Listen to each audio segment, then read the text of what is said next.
accept them. Oh, Monday nights, 8 p.m.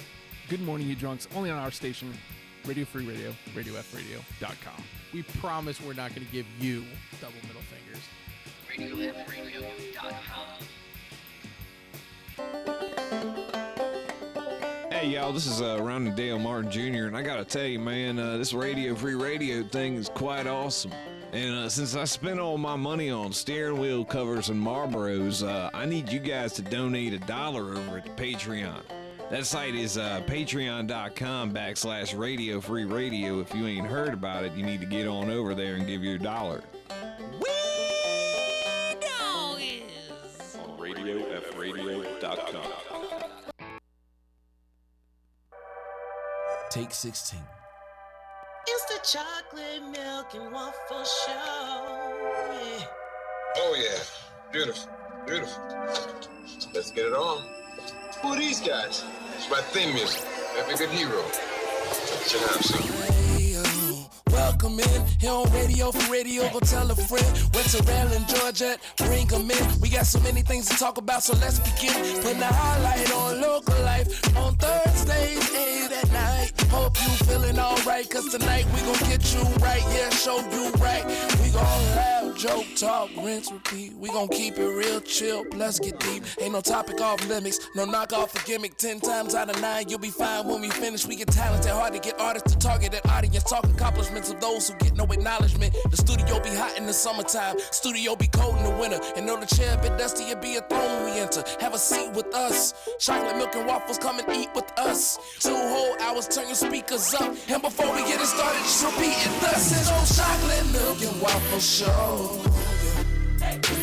It's the chocolate milk and waffle show. We got the chocolate George, we got Terrell, we got milk, that's chocolate. We got beautiful buttery waffles, just the way your mama used to make them. Crazy, crazy, crazy show. That's what it is. Okay, whatever. I can't. Hello, Internet. We are back with another action-packed episode of the Chocolate Milk and Waffles Show on Radio F Radio. That's the action music. Oh, I was about to say, what is happening right now? Not the other action music. That was some action music, not the. It's the action The music, action. not just The some action music. And okay, well, how's it go again? Run that. That's easy. Run the track. Right. Remix. We are here with the one and only native son of Soul Trust Records. What's up, On family? Sandwich Day. What up, yo? It is Sandwich Day. I should have gone by Subway. You know I they were doing did. buy one get one free all day. I did not know that. Yeah. It's National Sandwich No, it's Day. real. It's real. It's really Sandwich Day. Yeah. National like Sandwich Day. Yeah. It's a real thing. What? Believe it or not. Wait a minute. How you find out it's Sandwich Day? Okay, I found out. Okay, Like, how Oh, does man. one, all right, who is This is ignorant what I. of This is Sandwich how. Day? This go is how about- I find out.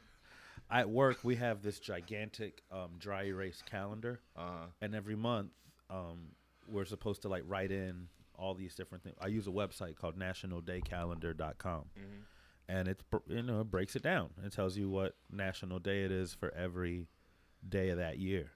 So, and I write one in, and I can draw a little bit. That's why they choose me. But that's like an underground calendar, yo. That's like a. Yeah, I mean, I don't know. That's a good question. I don't know how these like How did it come to be? I know you can submit basically petitions for, hey, can we make this a national? And they're not like. Yeah. You know, what's the word I'm looking for? They're not observed in a lot of places. Yeah. But Subway But if does. Subway is observing National Sandwich Day, then more people need to know. That's right. Yo. There's some weird ones, too. We got to get that on and the very Gregorian. specific, too, like National Cherry Turnover Day. Yeah. Things that don't make National sense. Take Your Dog to Work Day. Like very strange things. I'm still trying to figure why is there a National Pie Day, P-I, but not a National PIE Day? Oh, but there is. There is? Oh, yes. Because when I Googled it, National PIE Day didn't show up. What? But PI did. I don't know. He about to pull out his Look. his Google. exclusive. is National Pie Day. Yeah.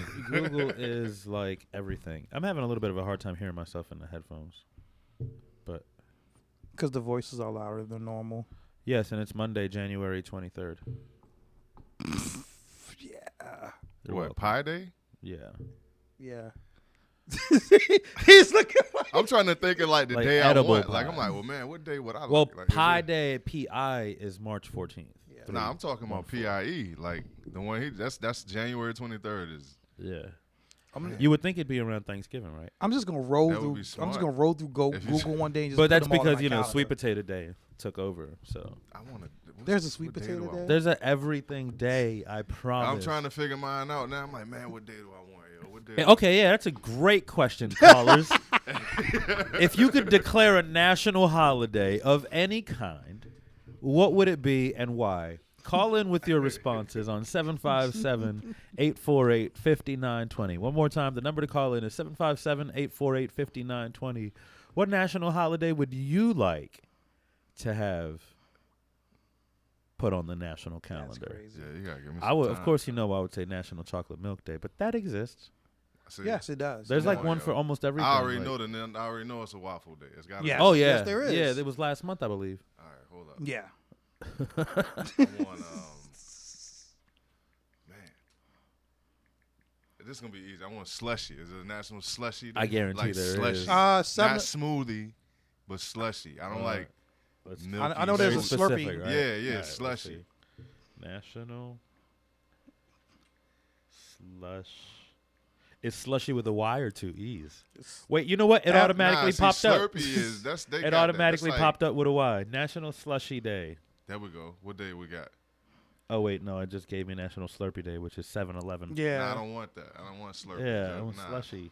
I want slushy. I want say I do want artisan slushies. Oh, National Free Slushy Day is the 10th of June. In the summer, right? That's good. Yeah, See, it's that smart. sounds right. Oh, that's perfect. See, Pie Day messed up. They not close to nothing. They not close to Thanksgiving, Christmas. When Well, we eat. it's close to the beginning of the year. It's in January. But ain't nobody having But then big it's dinners. leftover pie. That would Ain't be no better way to that's start. leftover pie day. There is no casserole better day. way to It's start the That's year casserole than with day. pie. That's fruitcake day. Who doesn't want to start their year with pie? Come on. I don't even eat pie. I don't know why I'm like campaigning You're for an pie. advocate for pie. Yeah. This is the strangest way to start an episode. I mean, Okay. we loose. It's Yeah, whatever. it's let's real go. loose. But since we are so loose, let me get the business out of the way. Business. The friggin' business. All jokes aside, tomorrow night and Saturday night at the venue on 35th Street, Dee Dee Delaney will be putting on, I believe, what is his fourth installment of A Conversation with Poets. Yeah. The topic of this one being politics with the upcoming election. Just in time for the election. They are at 8 o'clock on each night. Tickets are only $5. Basically what it is a presentation of poetry all relating to the campaign, arranged in such a way that it reads as a stage play almost. There are, I believe, 8 or 9 local poets involved with it. They've been working on this for the better part of a year, and I've gotten a sneak peek at some of the poetry that's involved with the show, and it's really, really powerful stuff. I know J. Scott Wilson is in it, Margaret Bristow, Lisa Kendrick, who's been on the show, Dee Dee, of course, Jala, Jack and Judith Callan. I'm pretty sure I'm forgetting a few people. But yeah, it should be a really great show. That's only $5, and that is at the venue on 35th Street at 631 West 35th Street in Norfolk. Every Monday at the venue, we have our historic open mic hosted by yours truly from 7 to 11 p.m. The cost for that is $3, and it is an open mic in every sense of the word. The mic is open, and you are free to do what you like, so long as you ain't hurting nobody. Yes, indeed. First Wednesdays of the month, we have our slams. We just had our first one. You'll have to wait till December for the next one, but they are really, really great. They're doing so well. I'm really, really proud of Hurricane. She's really taken it and really grown it very quickly. Yeah. Second and fourth Wednesdays, I do workshops. Third Fridays of the month, we have our all comedy shows at the venue. Find us on venue-35.com and keep up with everything we got going on there. Terrell? Oh, I am performing tomorrow night with Sheeby and Jeff Hewitt and 3 other bands at Charlie's American Cafe. Actually, that's on Saturday night. Did I say that? Saturday night at 9 o'clock at Charlie's American Cafe in Norfolk. You said it was tomorrow, but Saturday. Yeah, it is Saturday. So much stuff going on, but good things. Oh, also, November 15th, or is it 16th? It's a Wednesday. It's a really important event. It's a food drive. It's an event of musicians and poets and different artists, and it's a benefit to raise food for the food bank. You can pay money, which will go to buying food for the food bank, or you can come with non-perishable food items. We encourage that also.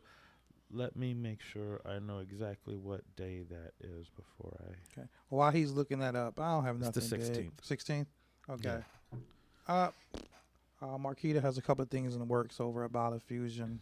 We're looking at doing our first of one kind of something very different.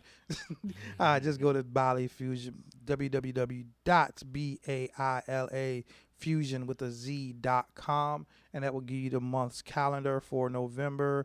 December should be up there soon, but yeah, we're trying to do something different in that little building that we have over there. Me personally, Detroit, December 10th, Port Huron, December 11th. That's it. Look at you traveling. They're like, what's the furthest you've traveled to perform poetry? I was like 15, 20 minutes. We got to go to Vegas one day, man. And do some poetry? Yeah, I want to introduce you guys to the Human Experience crew out there so bad. I'd like to check that out. Yeah. I just got a breaking news bulletin. There is a National Non-Euclidean Geometry Day. What? Why? All right. I don't know, but the math heads deserve their shit too. They can't just have Pi Day because it's cute. Yeah. 3.1. Yeah, they want like real math. They like, yeah, nah, can I it's have that some hardcore real? math. Yeah, you know. Go away, Somebody goes Zayden. 3.14. You don't know nothing about Euclidean geometry. All right, I got a question for you. What's up? If there was a Native Sunday, how would we celebrate it? Like, what would we do? You know what? You wouldn't do a lot, yo. I'm boring. Yo. I mean, for real, I'm not a. I mean, I'm boring in the sense I don't like to do a whole lot. You know what I mean? But so you would probably eat some macaroni and cheese. You know what I mean? You would probably. I'm down with that. Yeah. For at least 2 servings. So I need you at lunch and dinner. Nah, you know what? You would do something with some music. I don't care what it is. Even if it's like I'm gonna learn how to do something with some music. I'm gonna learn how to play an instrument, or I'm gonna hone my singing or whatever. You know, you would do a little something with music. Period. Like that is where I'm at. You know what I mean? Like I'm an MC, but I do a lot of stuff. You know what I'm saying? Like I came up playing the trumpet. I started rhyming late, like really late. I wasn't that dude like, yo, when I was 6 and I heard such and such, I got up on the stage and it was like, oh, like nah, it took a minute. You know what I mean? And but before all of that, I was still, you know, musically inclined. Like I played the trumpet in school, and I used to sing, and I still sing, and yeah. So my thing is everybody got a song. I feel like everybody got a smash hit in them. Everybody. Yeah, you probably everybody right. got one smash hit. You know what I mean? It don't matter if people get to hear it or whatever. Just, you know what I mean? Just shout out to Bow Wow. Yeah, I'm not the, like, people be like, you know, there are people like, oh, you should dance like nobody's watching. I'm like, well, make music like nobody's listening. Like if you can't sing, then sing. You know what I mean? Like if you do whatever. If it feels good. It was I can't remember what record it was. I want to say it was "Beautiful Struggle." Or Talib Kweli had a quote that he read before the beginning of a song where he said, "If you can talk, you can sing. If you can walk, you can. If you can walk, if you can talk, you can sing. If you can walk, you can dance." Yep. It's like a proverb of Zimbabwe, if I'm not mistaken. That's very profound. Like. Doesn't mean you have to be good at it. Yeah, but there's something liberating about it singing and not giving a shit if you sound good. It feels good. Yeah. Like if you hear your joint and you in your car driving in some traffic, don't get embarrassed if somebody look over there and see you acting the fool. Yeah. Keep it. I mean, It's your song. Don't you know let what it I be mean? a song I know all the words to Hey, neither. I 'cause might roll the window down and be like, what? do that thing where you put your name in where the rapper has his name. Yeah. So it's whatever. You know what I mean? Just feel whatever. So on song. Native Sunday, I Sundays. get to eat macaroni and And cheese. listen to and- music and and feel- act on it. And do you. That sounds like my kind of Yeah. day. Mac right and there. cheese and do you. Love Native macaroni and Sunday. cheese, yo. Native Sunday. You bake me some macaroni and cheese. We can, This isn't protocol, but I'm curious. What about you, Terrell? If there was a Terrell K Day, Yeah. ah man, pretty much probably be the same thing. Like no, Macaroni and cheese and music? nah. I want people to start off the day with like some just wake up and scream, so you won't be scream so you won't bother anybody the rest of the day. And every time you want to do something foul, eat an oatmeal pie. Oh, I like oatmeal. Oh, like you talking about the little Debbie, like Yeah, oatmeal the little cream Debbie joints? oatmeal Oh cream man, pies. Yeah, them things is everything. they especially- will bring peace into your system. Yes, they definitely will. It's something I don't know. It's like you feel bad, like Yeah. this is not good. I shouldn't be eating this. Exactly. But then you tell yourself, but it's oatmeal. It's Oats Nah, is yeah. grain. But it's pie though. But it's pie. You know what I mean? Yeah. It's pie first. It is Like, pie it's- first. It's It's pie oatmeal. It's Pie first, oatmeal then pie. Somewhere down the science. What exactly is that? Process. With whipped sugar. Yeah. With whipped sugar in the middle. Oatmeal. Science now, I mean, yeah. they put the ingredients in order from highest to lowest, so I it's get you. oatmeal, Oatmeal, cream, yeah. pie. Pie. Nope. I know oatmeal is like last. It's like 0.5%. It is. The rest of it's some The kind rest of it bread. science show. The rest of it is science show. It's all science. What is George Mendez Day like? Oh, George Mendez Day. Okay, first you get to sleep in. That's the first thing. First, there's already 420, so just You get to sleep in. That's the first thing. Then when you wake up, you get to have your favorite breakfast meal at any whatever time of day it is. It could be 1 o'clock in the afternoon. If that's when you decide to start George Wow. Mendez Day, then so be it. And the thing about George Mendez Day, it's a 24-hour period. So if you wake up at 1 o'clock in the afternoon, George Mendez Day is not over until 1 o'clock that following afternoon. So it starts whenever you want it to, Oh, because wow. I do whatever the fuck I want. So that's why that happens. So you get to start George George, Mendez Day You whenever started you with want. sleeping in. Like, all Right. right. So a lot of the yeah. how much of the day is all right sleeping? Once in? you Like, finally get out of the bed, Realistically, for me, I mean, I wake up every day like 5:30, 6 o'clock to go to work. So sleeping in for me is like 7:30, 8. wow. Yeah, Sometimes yeah, on yeah. days off, I'll wake up like 8 o'clock just kind of naturally, and I'll just lay there. And I'm like, no, I'm off.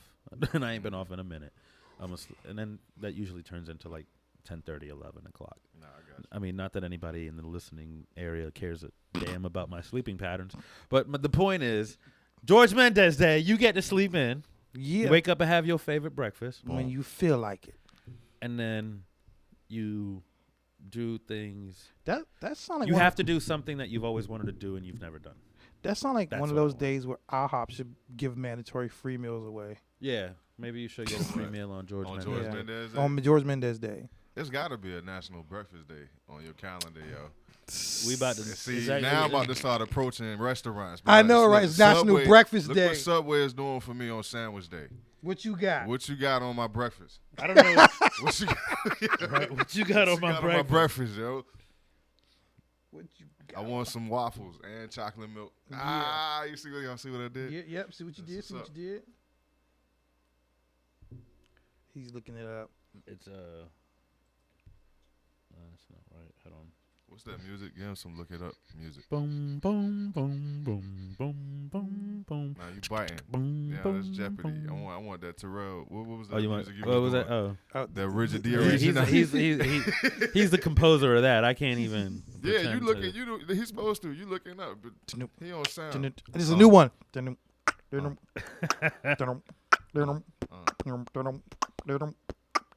it up. Looking it up.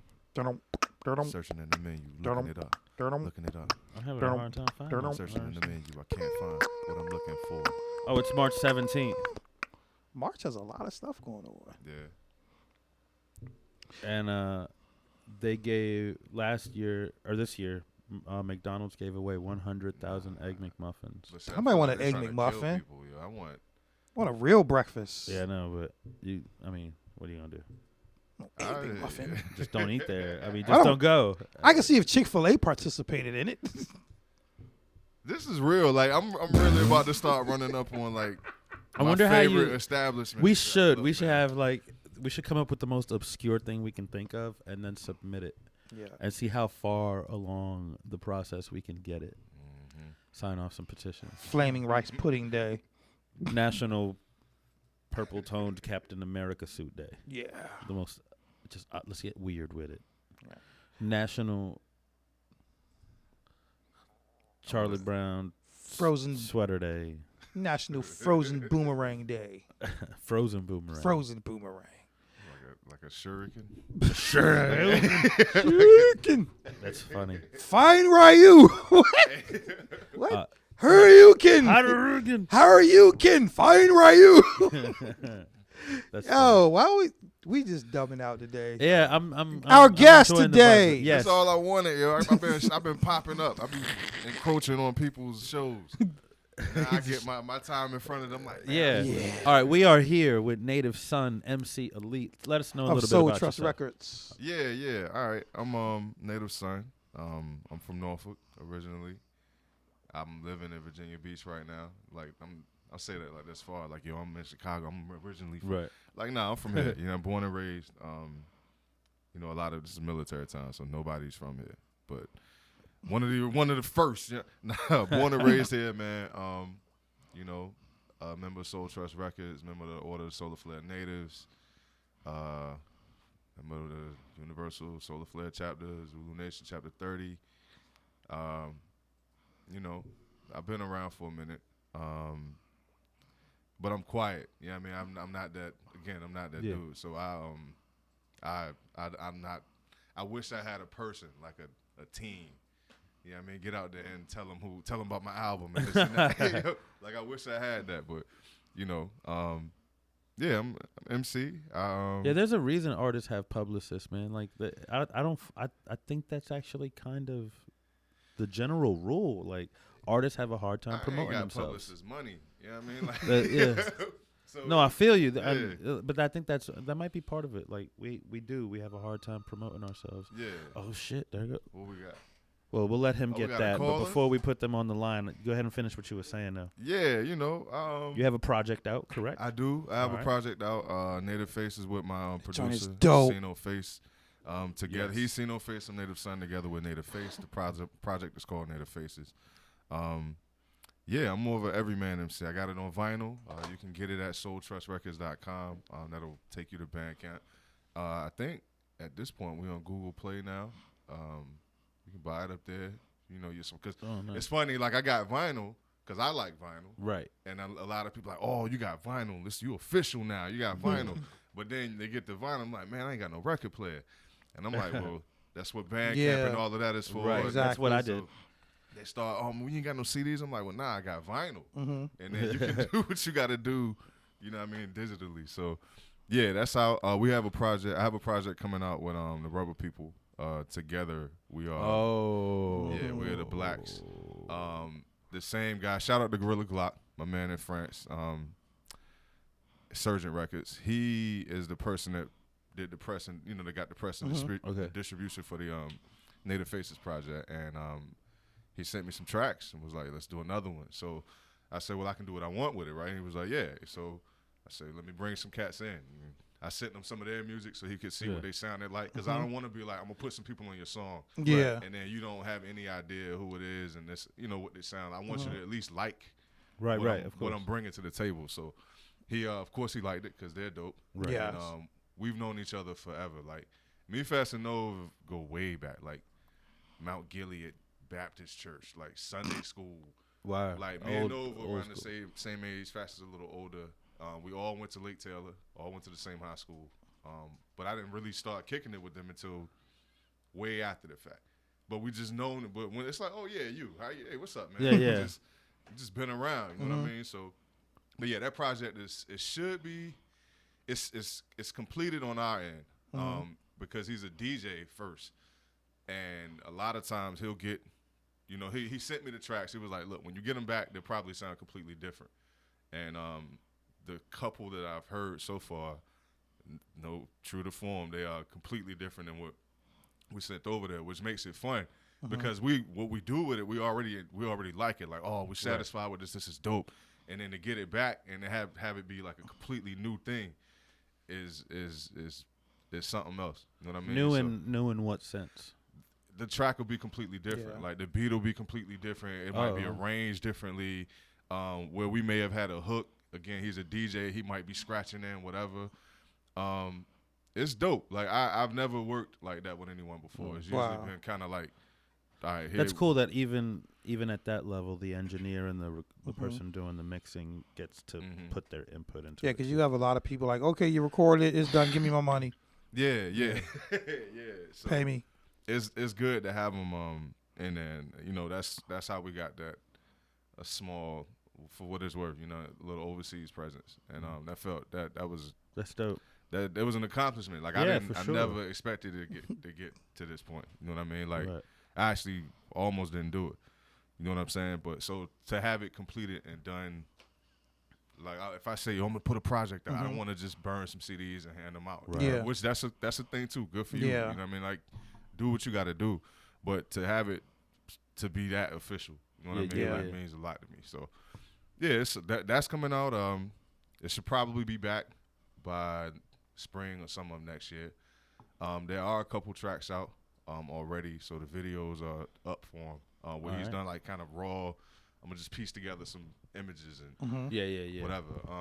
One of them is called Take Heed. The other one is How Dare You, which me and Fats performed at the venue. Oh, okay, How Dare You. But it doesn't. Again, if you hear it now, it's completely different. Oh wow! So it's Vimeo. The video's on Vimeo. So you can check them out. And then I'm also in me and Nove together. We call ourselves the session vocalists for the entire camp with Soul Trust Records. Like we're the Sun Rays, and we've come up with this like genre of music, like genre of cover music. One of the dopest genres of cover music. Period. Because people do covers, and we challenged ourselves. We were like, look, let's. You know how you kind of, if you and Waffles were sitting in here singing, you know what I mean? And people are like, oh, y'all can sing. You just around the house. They would never say that, at least not about me anyway. But whatever, you know what I mean? So me and Nova were always singing. Like we would just be around each other singing. We'll be playing chess in a room full of people, and me and her are singing at the top of our lungs. And the next thing you know, everybody's joining in, like, especially if you sing like some Bob Marley. It's, oh, man. Right. Everybody's joining in. We're having a good time, and it was just fun. And we put that on the track. Like, we put that vibe. We were messing around. We got in trouble because Fats had to get up at like 5 o'clock in the morning. And we were in the room. We recorded the crib. So we were in the room singing like Cuckoo Cola from like Chippendales. Remember Chippendale Rescue Rangers? Yeah. It was an episode, The Cola Cult. It was like these mice, yo. They were like being baptized by soda. Like you had to feel the fizz. That sounds like Chip. So I remember that joint. Yeah, they was so bringing that like feel the fizz. Yo, they was bringing all their belongings to this like cult leader, and he was like, yo, he would fizz their belongings, and then they would have on whatever toga. You know what I mean? They had like cherry and grape and orange. So it was crazy, but it's a song. Like. Hold on, did we have somebody on the hold? Nah, they just nah. Oh, okay. I was about to say I forgot that the phone had rang. Yeah. All right, cool. It's this song, man. It's a chant. Like they like, come along, you belong. Like they feel the fizz of Coca-Cola. So what in the world? we recorded that joint, and we were weak. Like we were weak. We were up laughing. Fast was like, yo, I gotta get up at 4 o'clock. It was a trip, but it sounded good. So we was like, yo, let's finish it. Like we really committed to it, and that turned into doing the rest of the stuff. So we like it. You got to send me that file. Yo. I can send you some of it. That's so while funny. we sitting here, like word, yeah, that is so the funny. Coca-Cola one. I don't know if. Hold on, can you plug it in when you play it? Yeah. You got it on your phone? Yeah. I don't know if I got the Coca-Cola on my phone. Matter of fact, hold on. Yep. Oh shit! There it goes. And y'all did a cover of it. They did a cover of that joint. Yep, sure did. Yo, look at them, What? yo. They're like cult. I forgot that episode. What in the world? It was bananas. All right, everybody at home, stop everything you're doing and Google Coca-Cola Rescue Rangers. Ah, yes. What in the actual fuck? Bruh. Come on, look, keep No, saying- that Jordan. Yo, what kind of crackhead shit? They're bathing in it. Yeah. What's with the parachute? They're diving in it. They're parachuting Yeah. into the Coca-Cola. Yes. And that's a diesel ass mouse. Yeah. I'm gonna do this. I watched DuckTales. I watched Darkwing Duck. I didn't watch Rescue Rangers. I wasn't a Rescue Rangers What's fan. funny? I laugh Or about, Tailspin. I laugh about all of those shows because every one of them were like dangerous. Like in the theme song, it was always danger. You know what I mean? Like so, Darkwing Duck. Let's get dangerous. Then like Chip and Dale's Rescue Rangers. Chip and Dale's. When there's what? When there's danger. Everything was every song had danger in it. Oh, so did the DuckTales. Duck- The danger lurks behind you. Wow. We trip off of that like all the time. Huh. That's hilarious to me. Every one of them. You're not gonna find one without danger in it. Even the Care Bears. Gummy bears. I mean, yeah, the gummy bears. Exciting and caring, the danger and daring, sharing adventures. Disney is trying to of tell you gummy something. bears.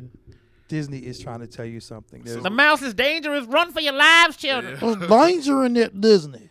So yeah, man, we parlayed that into.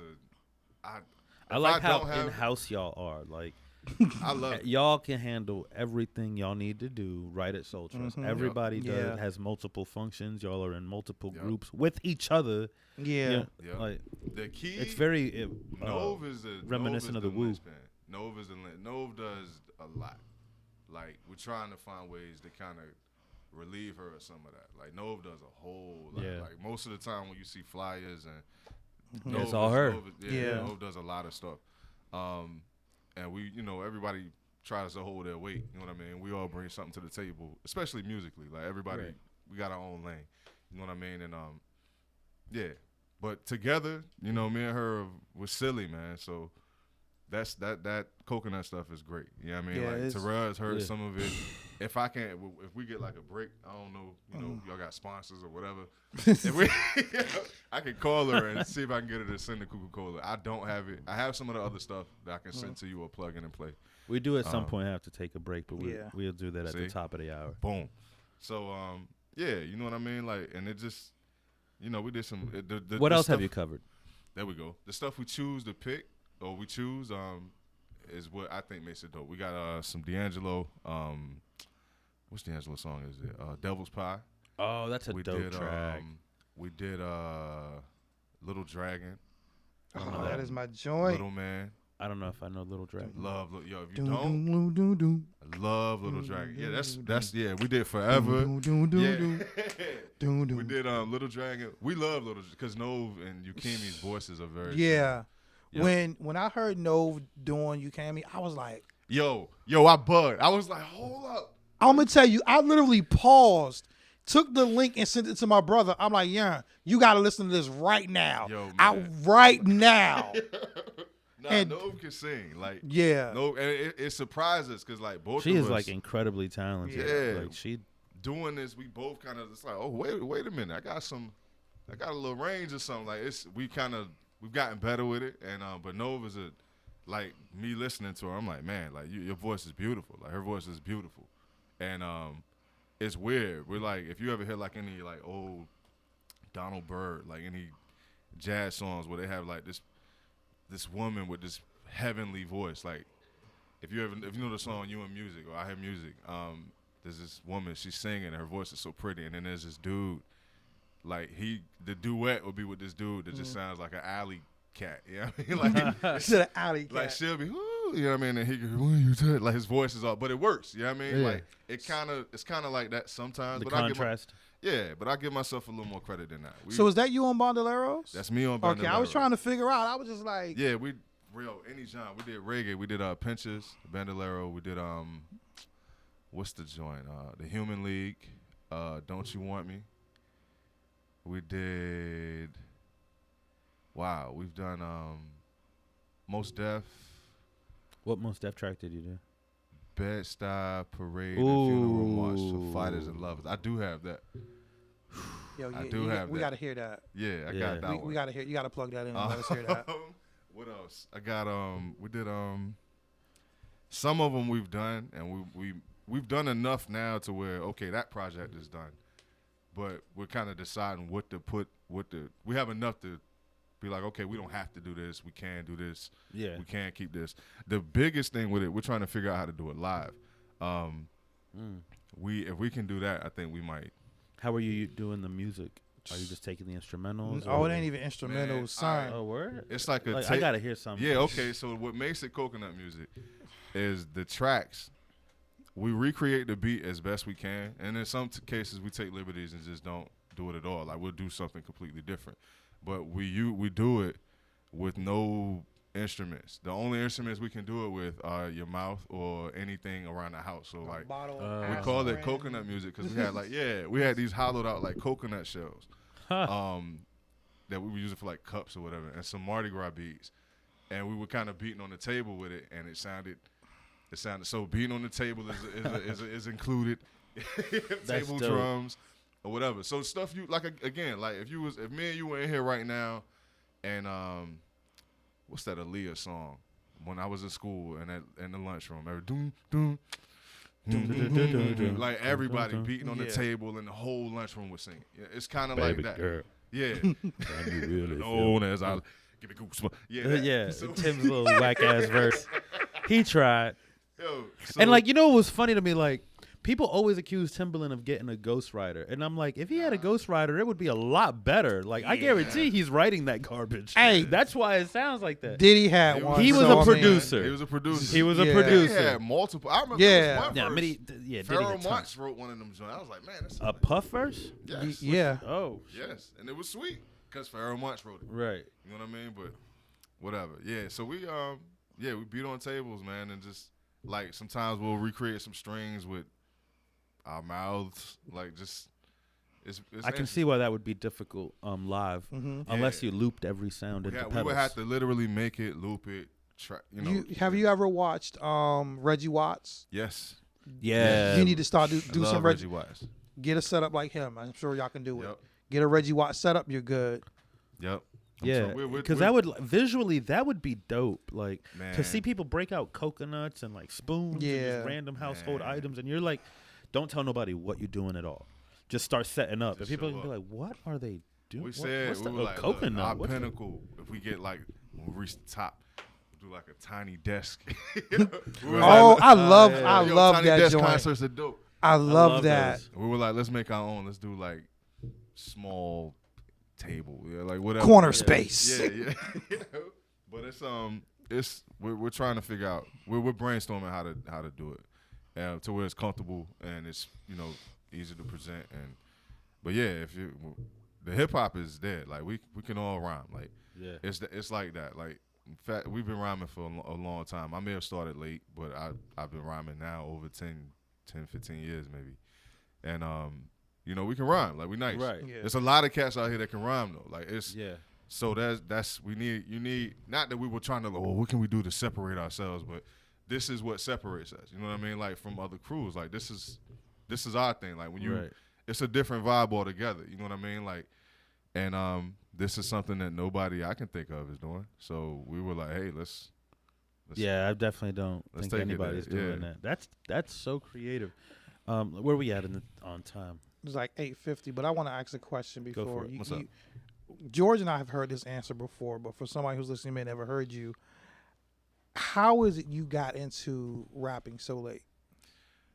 Well, I came up when I was young. I wasn't really allowed to listen to all of that. You know what I mean? Like my mom was I met Fast and Over at church, and my mom was like the lady that worked in the altar. Everybody knew my mom at church. You know what I mean? Like when you came and gave your tithes and offerings, like she got your offering envelopes here, and everybody knew Ms. Rouse. You know what I mean? So I didn't get into a lot of stuff until late anyway. When I got in the band, that helped a lot because now I have a reason to listen to whatever. You know what I mean? And she kind of, plus you're getting older and you just look. I know I'm in your house, but I'm turning into a man. I'm about to start testing these limits you got here and there, you know. So, I didn't get into listening to hip hop late. I just got into actually, you know what I mean, rhyming or whatever late. So, I can remember me and Manny. Manny was one of the guys that put together Takeover. Me and him are really good friends. Like we've known each other just as long as I've known Fast and Nova. We're talking 6th grade up until now. We used to live together in Ocean View, and we started making beats first. That's pretty much what it was like. Cause he's a musician. Manny plays the flute, and we were in band together, and we always kind of figured, yeah, we can make beats. Like we know what it takes to compose a song. I may not have played the saxophone or the sousaphone or whatever, but I know that okay, this song needs a bottom register. Like if I can't sing, you can get yourself a what's the voice box joint, right? You know what I mean? The auto tune crap, yeah, or whatever, you know. But there's a way that I can make this song have what it needs, you know. Even if I can't do it myself, so we started making beats, and they were dope. They were actually pretty dope. And then we was like, hey, let's rhyme to these beats because we wanted to see what the rhyme sounded like on them. Right. And neither one of us had rhymed at this point, but now we like 21. You know what I mean? Like we like I didn't start rhyming until my early 20s. Yeah, that is kind of. You know what I mean? So we started rhyming. We wrote a rhyme. It was terrible. It was garbage. Like it was complete garbage. But then the very next rhyme, it was like, well, okay, here we go. And then we started feeling it. We was like, man, these is actually kind of dope. Well, let's see what people think. And the people we ran it by happened to be Junipers, because we've known them forever. Like I went Chill. All of us went to Late Taylor. Like we knew these people. You know what I mean? So again, we had good examples. Like okay, if I'm gonna rhyme, it needs to be. I know what not to do. Right. You know what I mean? So we Fats Nove, I think Knowledge might have been there. Came over to the crib. We played the beats for them, and they were like, okay. Like, oh, wait a minute. So then it was like, yeah, we got some rhymes. And we ran the rhymes for them, and they were like, well, now what you want to do? Like, y'all want to join the fold, or y'all gonna do your own thing? And then me and Manny kind of did our own thing. You know what I mean? And that's how it started. And then it kind of turned into me linking back up with Fast and Nova, and here I am. You know what I mean? So it manifested itself into an album. That's what's up. Yeah. And the album is bananas. Thank you, man. Thank you. Little, like I remember it spoke a lot to your character, because for real, you ain't know me for real for like a hole in the wall when we met. Yeah. And you hit me up and you was like, yo, I got some vinyl for you. Hit me up with the address to the venue. And it's 2016, so in my head I'm thinking we're using vinyl as a slang for my album. My man showed up at the venue exactly when he said he would, and handed me an actual 12-inch vinyl, and I was like, oh shit. And same thing, well, how am I gonna listen to this? But Bandcamp, so you know what I'm saying, it's like, just listen to the project on Bandcamp. And the artwork is so dope on the cover. Yeah, shout out to Karoom. Yeah, Karoom. Yeah, the artwork is mega Yeah, we dope. featured Karoom at Arts Out Loud. Oh, did you? Yeah, he has a gallery there for a month. Karoom can rhyme too, man. Yeah. This kid flows in like what, 3 different languages? Yeah, Kaluic, Japanese, Kaluic, and barely English here and there, but he despises English. Kaluic is like a Egyptian derivative. You know what I mean? But that's and he's like 18. Damn. Yeah. Yeah. And then he's a martial artist. Like he's a trip. Him and his brother, him and Pamutala, they both rhyme in that language, and they're both, that's security. Like you see me, like, oh, that's a big dude on one. I'm like, I'm not the one. For real. These black belts. Yeah. Over here. when Kosi was telling me about them, and I was like, these little. I'm like, nah, these. When black belts I saw a video, I was like, nah, I ain't messing. They like ninjas, yo. I promise you. I'm like, nah, I've seen videos. I don't want it, yo. I don't want it. It's like funny. My rage or somewhere had to take over to survive that. It's like, like you got to go Hulk on them jokers. Shoot. So yeah, that's how I started, and I almost stopped at one point, and I didn't, and here we are. The coconut music actually gave me another avenue. You know what I mean? Like it's like, okay, I'm tired of you've been rhyming that long, man. I've done a lot with words. Right. You know what I'm saying? Like I feel you. Yeah. I know exactly what you mean. I want to do something else. And see, you rhyme. See, look, I didn't know that until recently. Yeah, Maestro. I've been rhyming. I had been rhyming for a real long time. I first started writing poetry when I was like a child, literally a child. And at this time in my life, I'm thinking poetry's supposed to rhyme and it's supposed to have this A-B pattern, whatever. So a lot of my early work had that A-B rhyme scheme for the most part, which translated very well into hip-hop. When I finally discovered hip-hop, I was like, well, shoot, maybe I can write raps too. So I did. And I told myself, all I want to do is put out an album. That turned into putting out 3 albums. So fast forward, it got to the point where artistically the raps just weren't giving me that outlet that I needed, and it turned into spoken word. Because let me try this, and I feel like, I kind of found my niche. You know what I mean? I love hip hop, but I feel like poetry was what I was supposed to do. Not that rap isn't poetry, but it's a different form. It has its limits. The fact that you have to do it to a beat right away puts you in a box, whether you want to be in a box or not. Like you have to do this within these. Spoken word took all that away. Yeah, spoken word. Okay, F the beat. I mean, like there has to be a flow to it, but it's completely different. So, but again, that is, you can look at that like it's harder or easier to do. It depends on the person. You know what I mean? So, I like the challenge of the track. You know what I mean? And then trying to still get that message across and fit it within these 16 ball measures and this and that, or F the 16. I want to do 32 or whatever, but it's structured for you. In a way, it's already formatted for you, and that's very difficult sometimes to get around. You know what I mean? What I find is I tend to like the difference comes in the subject matter. If it's if I'm doing hip hop, it tends to be a lot of real punchline metaphor stuff. I stopped, like, a lot of it isn't so personal or anything. But then the spoken word, it is. It's a lot more. It means a lot. Yeah. It means a lot more to you. Like, for me, there are things that I wish I was better at as an MC. Like, I wish I was more imaginative. You know what I mean? Like, I don't, it's not that I don't have a good imagination, but I'm not that storyteller. Like, I can tell a story, but I'm not slick red with it. You know what I mean? Like, but who is, though? Yeah, but I'm saying, like, this is what I wish. Yeah. You know what I mean? Like, I'm more of a clever, like, I come off with wit. You know what I mean? You have people Your delivery is crazy. Thank you. You got cats that are like machine gun.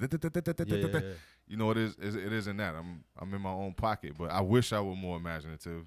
You know what I mean? Like, I've actually considered I need to come to them writing workshops. Come straight up. You know what I mean? Come. That's because I mean, I say do have, like, it's a regular thing. I have had MCs come through, and they just apply whatever topic we're working with that evening to their raps. Yeah. You know what I mean? And the two in particular that I'm thinking of, they could write without beats. They could write raps without beats. So that's what they did.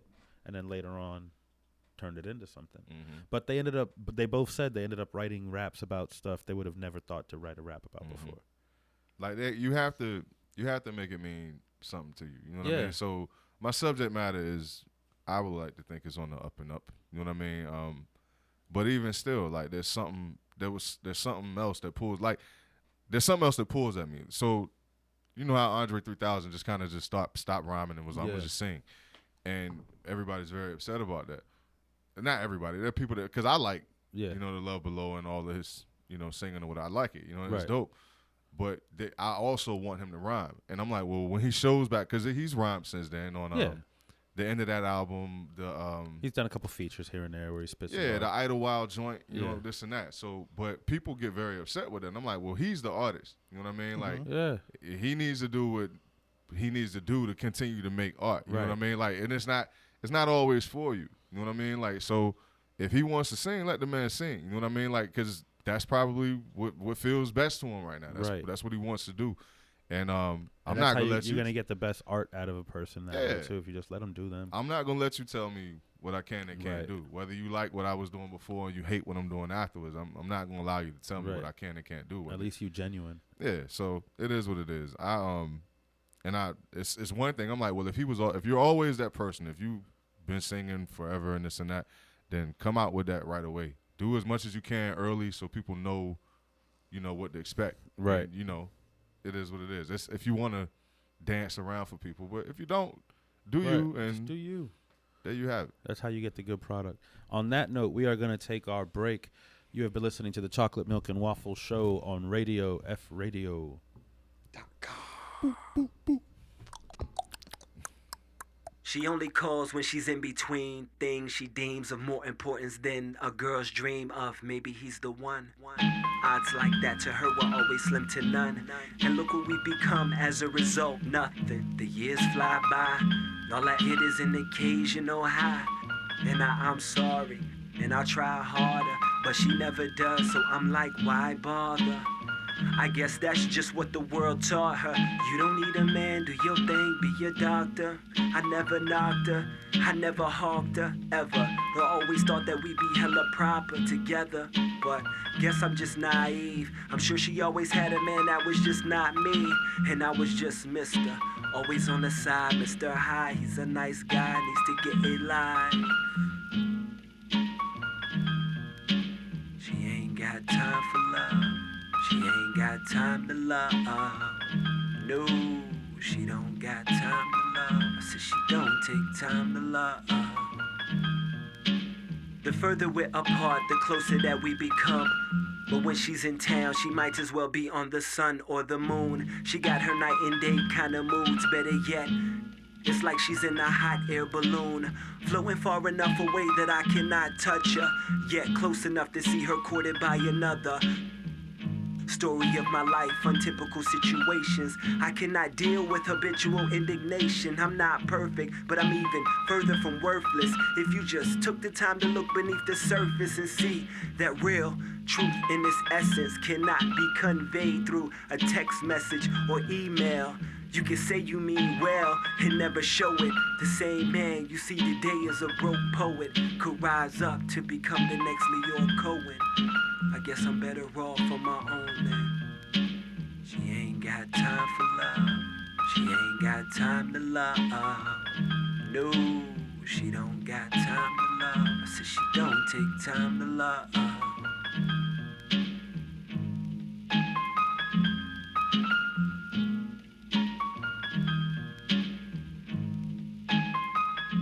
Music theory. Music theory.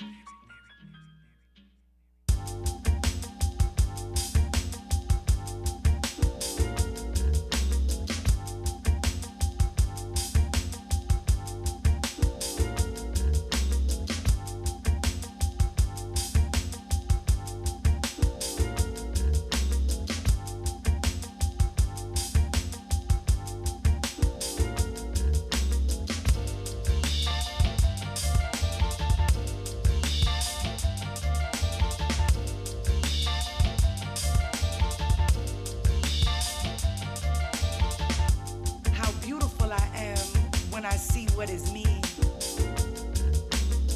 Yet my reflection is much different than the ladies on TV. More shapely and body than a size 3. My beautiful ethnicity includes so much variety, with facial features that have historically defined me. No high-pitched voice bellows out of me, rather an alto, jazzy melody. It serenades the ears of comrades and enemies, harmonious with the earth. The Most High defines my worth. With an appetite for success, I achieve without doubt what most second guess. But I just wonder if they'll ever see me, the person inside, the woman, me. Me, me, me, me, me, me, me,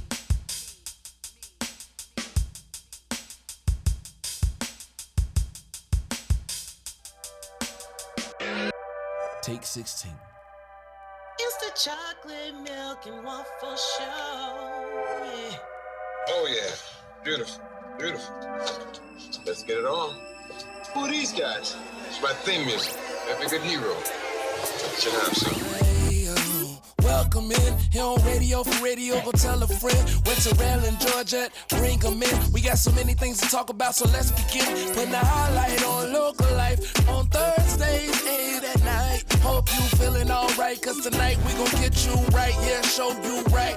We gon' laugh, joke, talk, rinse, repeat. We gon' keep it real, chill, plus get deep. Ain't no topic off limits, no knock off a gimmick. 10 times out of 9, you'll be fine when we finish. We get talented, hard to get artists to target that audience. Talk accomplishments of those who get no acknowledgement. The studio be hot in the summertime, studio be cold in the winter. And know the chair a bit dusty, it be a throne we enter. Have a seat with us, chocolate milk and waffles, come and eat with us. 2 whole hours, turn your speakers up. And before we get it started, just repeat it thus. It's no chocolate milk and waffle show. It's the chocolate milk and waffle show. We got George, we got Terrell, we got milk, that's chocolate. We got beautiful buttery waffles, just the way your mama used to make them. Crazy, crazy, crazy show. That's what it is. Okay, whatever. I can't.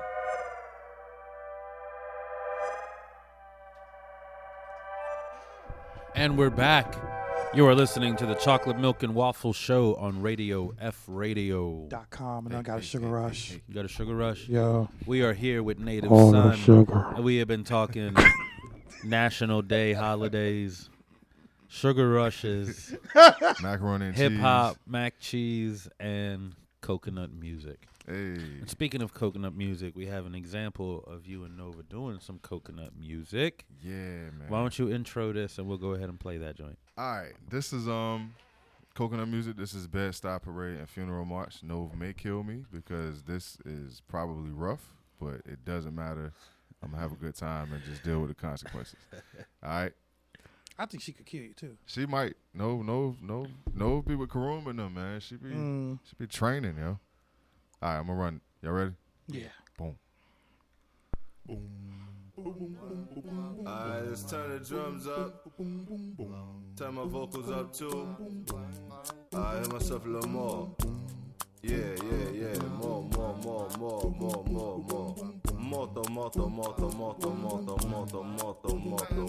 Nice.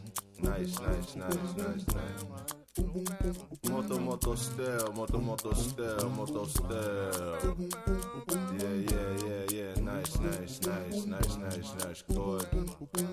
Aha. Okay.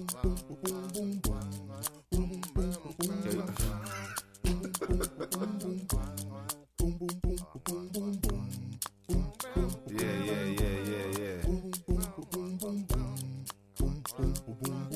Bed-Stuy Parade and Funeral March of Fires and Lovers. Aha.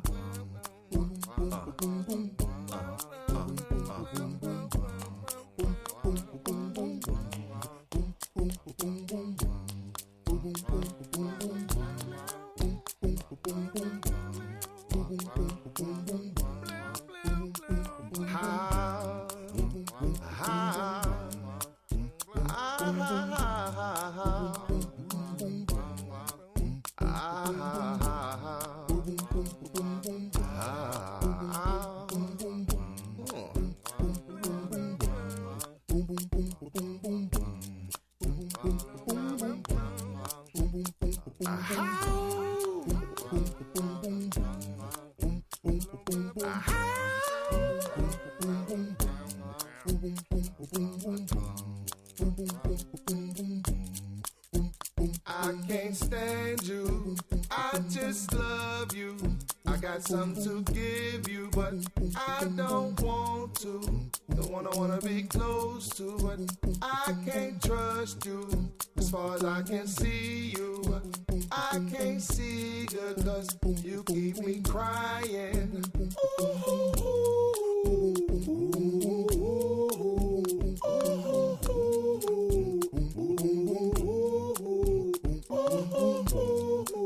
My gangster woman, sweet gangster woman, pretty gangster woman, little killer woman, sweet gangster woman, pretty killer woman, sweet gangster woman, gangster. I see you. How?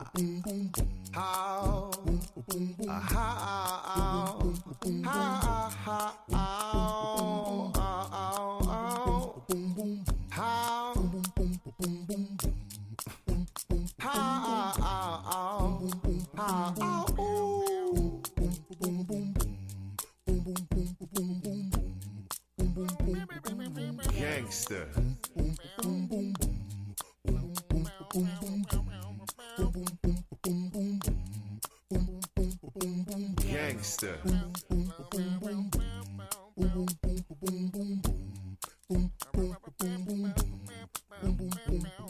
Gangster.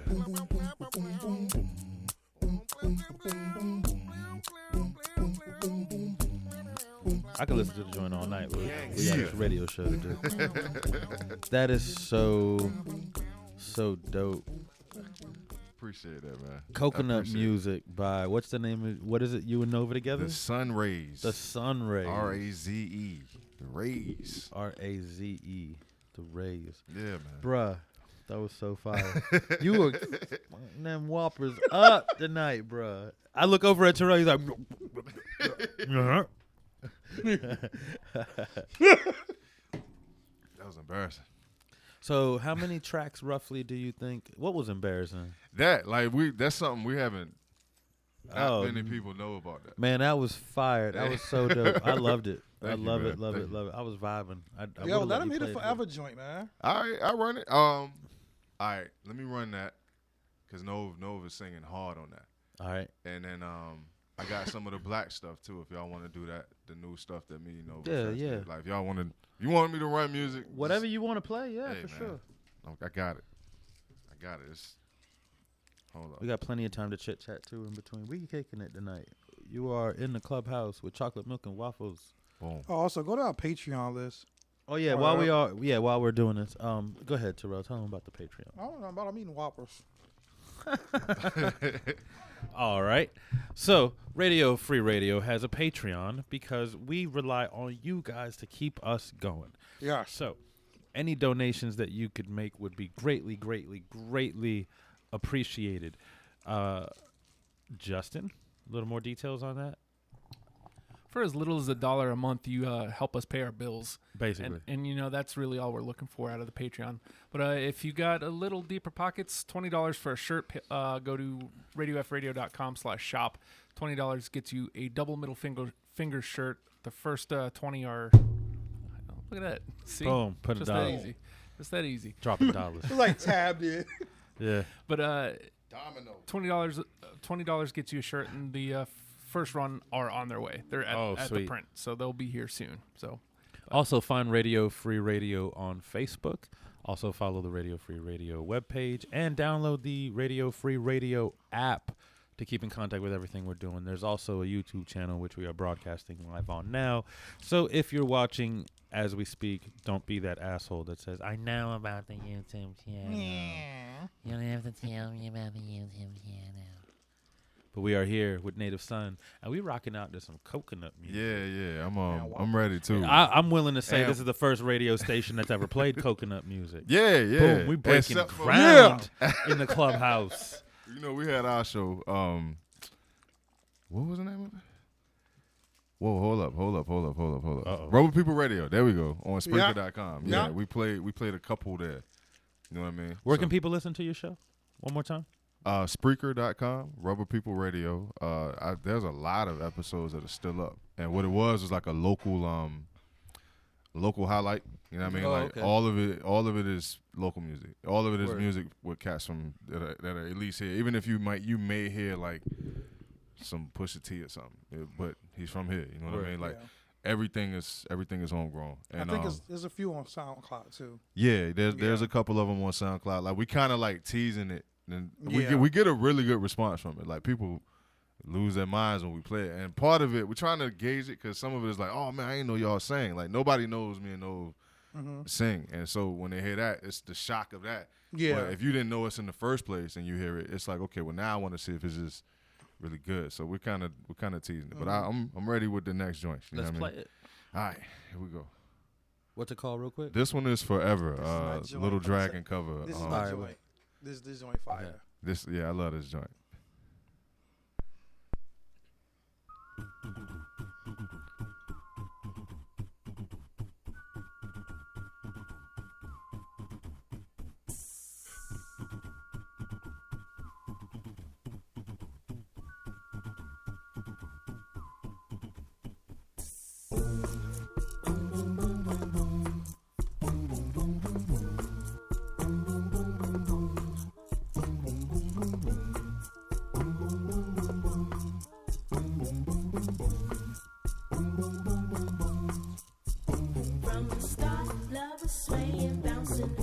orchestra playing loud. Oh, so enlightening, but it also felt frightening when a lasso in high speed made the perfect knot around my knee. I'm falling into warm embrace while secretly in chains. Wanna call it forever, call this thing forever, forever. I wanna call it forever, call this thing forever, forever. These promises deform my spiritual stability. Dedication so newborn, burning flavors inside of me. Up from the vision I recall your presence in the Zoom. That loving words are faint, 'cause I'm too tight in your embrace. Oh, oh, oh. Wanna call it forever, call this thing forever, forever. I wanna call it forever, call this thing forever, forever. Big tears splash my eyes and keep my female personality. Romance blooming smells so nice, outlays any harmony.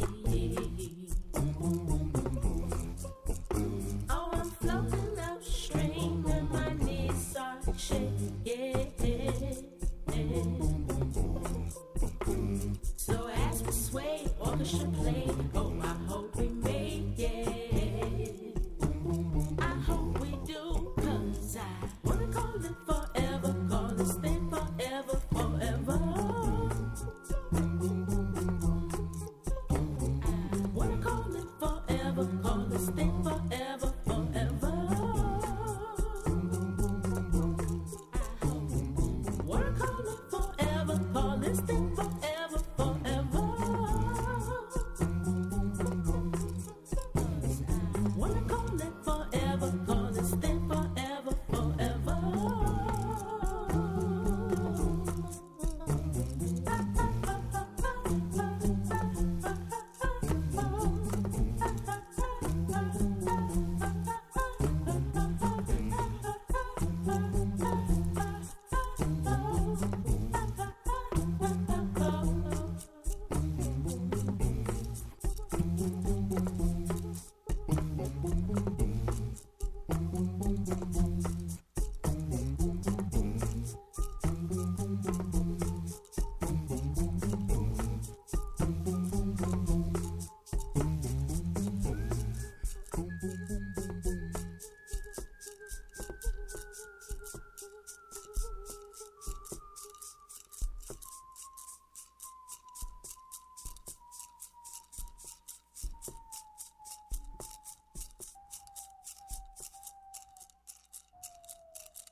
as a waitress in a cocktail bar.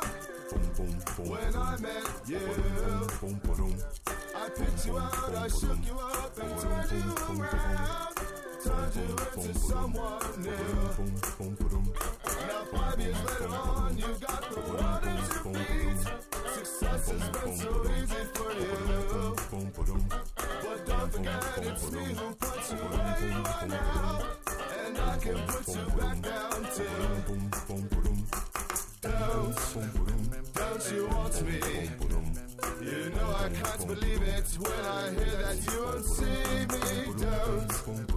Don't you want me? You know I don't believe you when you say that you don't need me. It's much too late to find. When you think you change your mind, you'd better change it back or we will both be sorry. Don't you want me, baby? Don't you want me? Ah, don't you want me, baby? Don't you want me? Ah, I was working as a waitress in a cocktail bar. That much is true.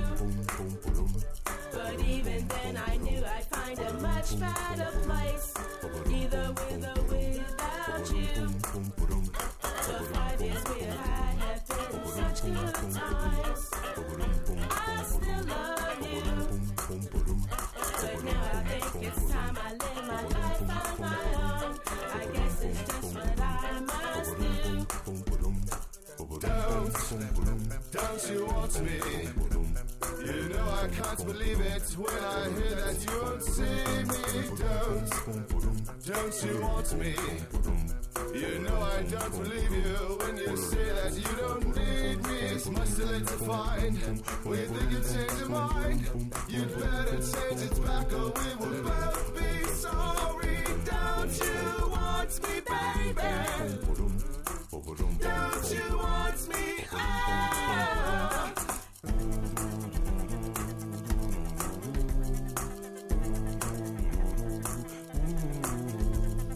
Don't you want me, baby? Don't you want me? Ah. Don't you want me, baby? Don't you want me? Ah.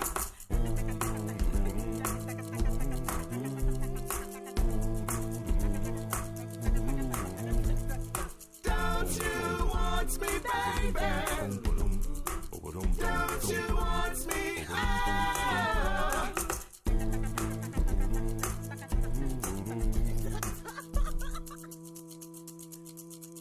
I got y'all. No doubt. Yo, okay. So we have been listening to a little bit of coconut music from the Sun Rays, Native Sun, and Novocaine Omega. Everything you just heard was done basically using their mouths and objects around the house. Items. Some coconut shells. That was hollow- like like you can't Mardi help but Gras smile while you're Mardi Gras listening to it. You can't help but smile while you're listening to it. Yeah, that was a That thank was, you, yo. so how do you pick the covers? Like how do you choose what to cover and Man, what? we just sing what we like. We just sing Yeah. the songs we like. So and then it happens that people like the songs we like. It's Right. like it's like being a DJ. Like remember before when DJs would break records. You know what I Right. mean? Like the DJ gets something new that nobody's ever heard. I'm gonna play this at the party, and then Right. all of a sudden, boom! You know, it's a hit. So you know, or something that you may not know too much about, and then everybody's into it now. You know what I mean? So it's nothing new. It's just some of it we haven't gotten the newest stuff we've done. Maybe it might be the D'Angelo joint, the Little Dragon joints. That was Definitely dope. Little Dragon. We got a Nova's couple- got a great singing voice. I can't like. Yo, Nova can she's sing. one of those people that are so talented it makes you angry. Nova can sing. You know Her what I'm saying? mom You'd be can sing mad. too. Like Nova and her mother can both. Yeah, but They can blow. no one person should have that much talent. You know what I'm saying? Like, He's like, we must take one from her. Yeah. like it's too much, Nova. If you listening, it's too much, man. Yeah, that's my people's, man. Yeah, She's like a the trip. art, the hip hop, the singing, the. I only get mad about the stuff I photography. can't do. Fair Like enough. that's it. I'm like, all right, I can draw a little bit. I can draw. I'm all right. You know what I mean? All But I ain't. That's the part. I'm like, man, I wish I could draw like you. That's it. The rest of it, I'm like, all right, I can do this. I can do that. I'm good here. I'm good here. Like a measuring stick. Like Right. where's Nove on the on the art meter with this talent? Yeah, I'm like, so it's a trip. But Shout out to Nova and the whole Rubber people. Yeah, man. Soul Trust. Fats. Yeah. So, yeah, man, just songs we like, and that's how it kind of jumped all over the place as well. Like we got it's an old Bob Marley song, and I think Bob isn't the lead on it. Like it's Bunny Wailer. Like Bunny is the lead on it, and the only songs I know other than Bob Marley on Bob Marley songs like or the Wailers where there's a lead, it'll be like Peter Tosh. Yeah. Like 400 years and whatever. But this one is What's Wrong Girl. And it's on those older recordings where it sounded like they were in a closet. You know what I mean? Like it's a dusty sounding track. And you went before they were with green sleeves. Yeah. Wow.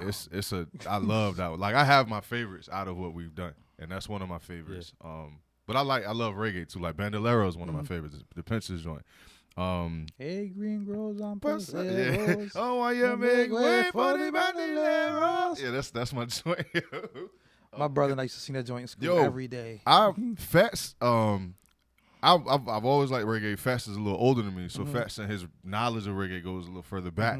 But me and Fats used to go out to reggae nights around here, and he was the one that pointed out to me that, like, that song, it's like a battle lyric. You know what I mean? Like he's, hey, gringos and Pasero, won't you make way for the Bandolero? Because if you don't do that, my friend, then your number is 0. Them lyrics to chop like the sword of Zorro. Like that was a battle lyric. Yeah, a lot of people don't realize that. Yeah, but when you in the club dancing, he's just like, hey, like you're not paying it. I was like, yo, he is just killing whoever this dude is. Like I said, that was our joint in school every morning because we weren't from the school we were, and we were just like, no. Yeah. So Bandolero. One of my favorites is a Heat Wave joint. We did Start a Story. And rest in peace to Rod Temperton. For those of you who know who Rod Temperton is, yeah, he's a big deal. If you don't know who Rod Temperton is, just Google Rod Temperton and what he wrote, and there you have it. Have fun with that. Just listen to just make a playlist of all the stuff Rod Temperton wrote. Do that for yourself. Word. Anyway, yeah, Start a Story is one of my favorites because of the harmony in it is really, really strong. For us, it's really, really strong. Yeah, I like all of it, but those are, and then Climb. That's another one. That's one that is nowhere near finished. But it's the vocals are down, and the Most Def and Vinny Mojica on I think that was Black on Both Sides. Yeah. People climbed into the night. Like, me and Nove covered that. Space. Yep. So that's a good one. I really like that Man, one. you gonna make me go home and listen to Black on Both Sides. I ain't listen to that record in a minute. Funny thing about that record, please don't ask me why. First time I listened to it, I was like, it's all right. I don't know why. Like afterwards, I was like, wait a minute, what was I thinking? This album is amazing. I know people that were like that with I guess it took a minute. Eternal. Like my Manny didn't like Reflection Eternal at first, and I was like, "You are bugging." Like, but then a month down the line, Reflection Eternal. Yeah, was joint. Like he didn't. We had the promo. That's what. We had the promo. Raheem used to work at DJs, and he gave us the promo. Like it came out like that Tuesday. We got it like a week before, and it was literally the promo CD. So he just gave it to us. So every 4 bars is some dude like dropping their promo. And you're like,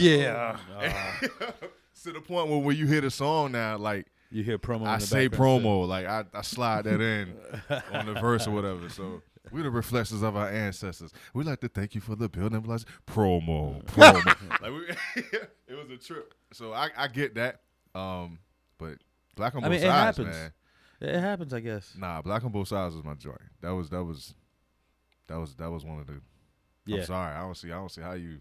Just that, like I said, just the first time I listened to it. Yeah, I got it's you. like one of my favorite records now. But like the first time I listened to it, I was like, all right. Okay, let me be random real quick. What's up? As George and I, we know pretty much how Soul Trust Records runs. We know you guys are proud of your craft. You've honed your craft. You have a love for the culture of hip hop as a whole. How do you feel when you look at what mainstream is pushing as hip hop? You know what? I'm tired, yo. That's pretty much how I feel at this point. I'm like, man, I'm tired of fighting it. I'm tired of arguing against what to me is obviously garbage.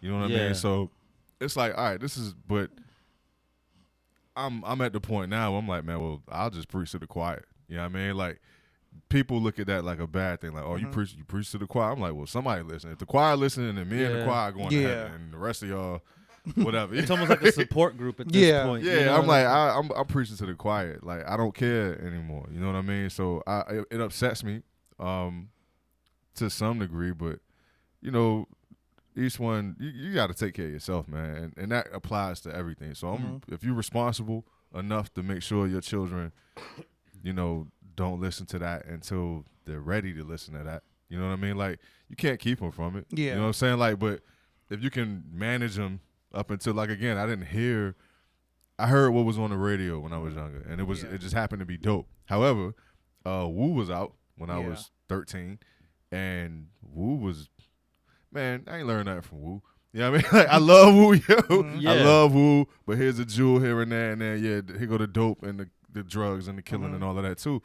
And I love Woo. I was a Woo head, like, I'm still a Woo head, you know what I mean? But I didn't hear Woo until I was in my teens, you know what I mean? And by then, you developed a sense of right and wrong and what you're not supposed to do. I know I can't come out here and, you know, act like this. You know what I'm saying? So if you're going to allow your children to do that stuff, man, that's really what upsets me the most about it. Like, it's aimed at kids. And that's infuriating. You know what I mean? Like, it's dumbing down kids. You know what I mean? Like, and it's at a stage where children are sponges anyway. You know what I mean? And if that's what you're going to bombard them with, man, yo, we got a dark future. You know what I mean? Like, dark. So, in my opinion, you know, it's up to us to do what you can, because I can't.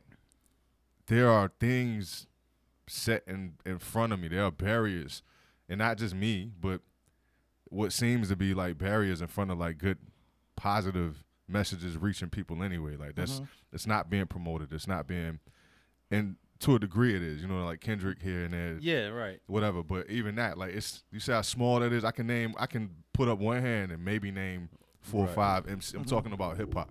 Right. You know what I mean? So I can name more, but I can name more because I listen to a lot of underground stuff and this and that. Yeah. So there's nothing new. People are doing the same thing over and over again, and it's sad, but there's a lot out here, man. Like, just encourage them to look somewhere else. Support your local artists. They need it more than these other cats do in the first place. Not that you support who you like. You know what I mean? But of course, that's pretty much how I feel about it, man. I'm like, man, it's not gonna change until it's not. I don't think it's gonna change at all for them. But okay, there's an alternative. You know what I mean? Like, and just attack. Just go to the alternative. I think the scariest part about it is how mainstream makes it appears that they're pulling these kids from the, like, listen to his story. He was a part of the alternative. Like, when I hear like 21 Savage talk about I made her to a plan B, and I'm like, yeah, man, really? I never even heard of that MC. Is a 21 Savage and a 22 Savage. They're rappers. Yes. Are they? They're mumble artists. Now I'm like old too. Like, I'm like, who did what now? Like, I'm old, what? man. I don't care, man. What is it? Whatever. But it's just like they're doing this music. Like Gorilla Will was like, he said it one day. He was like, yo, he's like, you have a song on Top 40 Radio that teach you how to cook and cut. Yeah. Yep. He's like, what is this? Yep. It's Top 40. It gets played during the day when kids are riding in the cars with their soccer moms. A step-by-step instruction manual on how to make crack. I'm just like, what? I mean, I had the 10 Crack Commandments. You know what I mean? Like, I can't. Okay, you had it, but it wasn't on the radio. It wasn't on the radio. It wasn't on Top 40 Radio. But that artist was heavily pushed. And we like. But see, again, the difference then is, okay, this message is not what I need to be listening to, you know, for my soul and all of that. But skill-wise, I cannot argue with the fact that Biggie was a beast.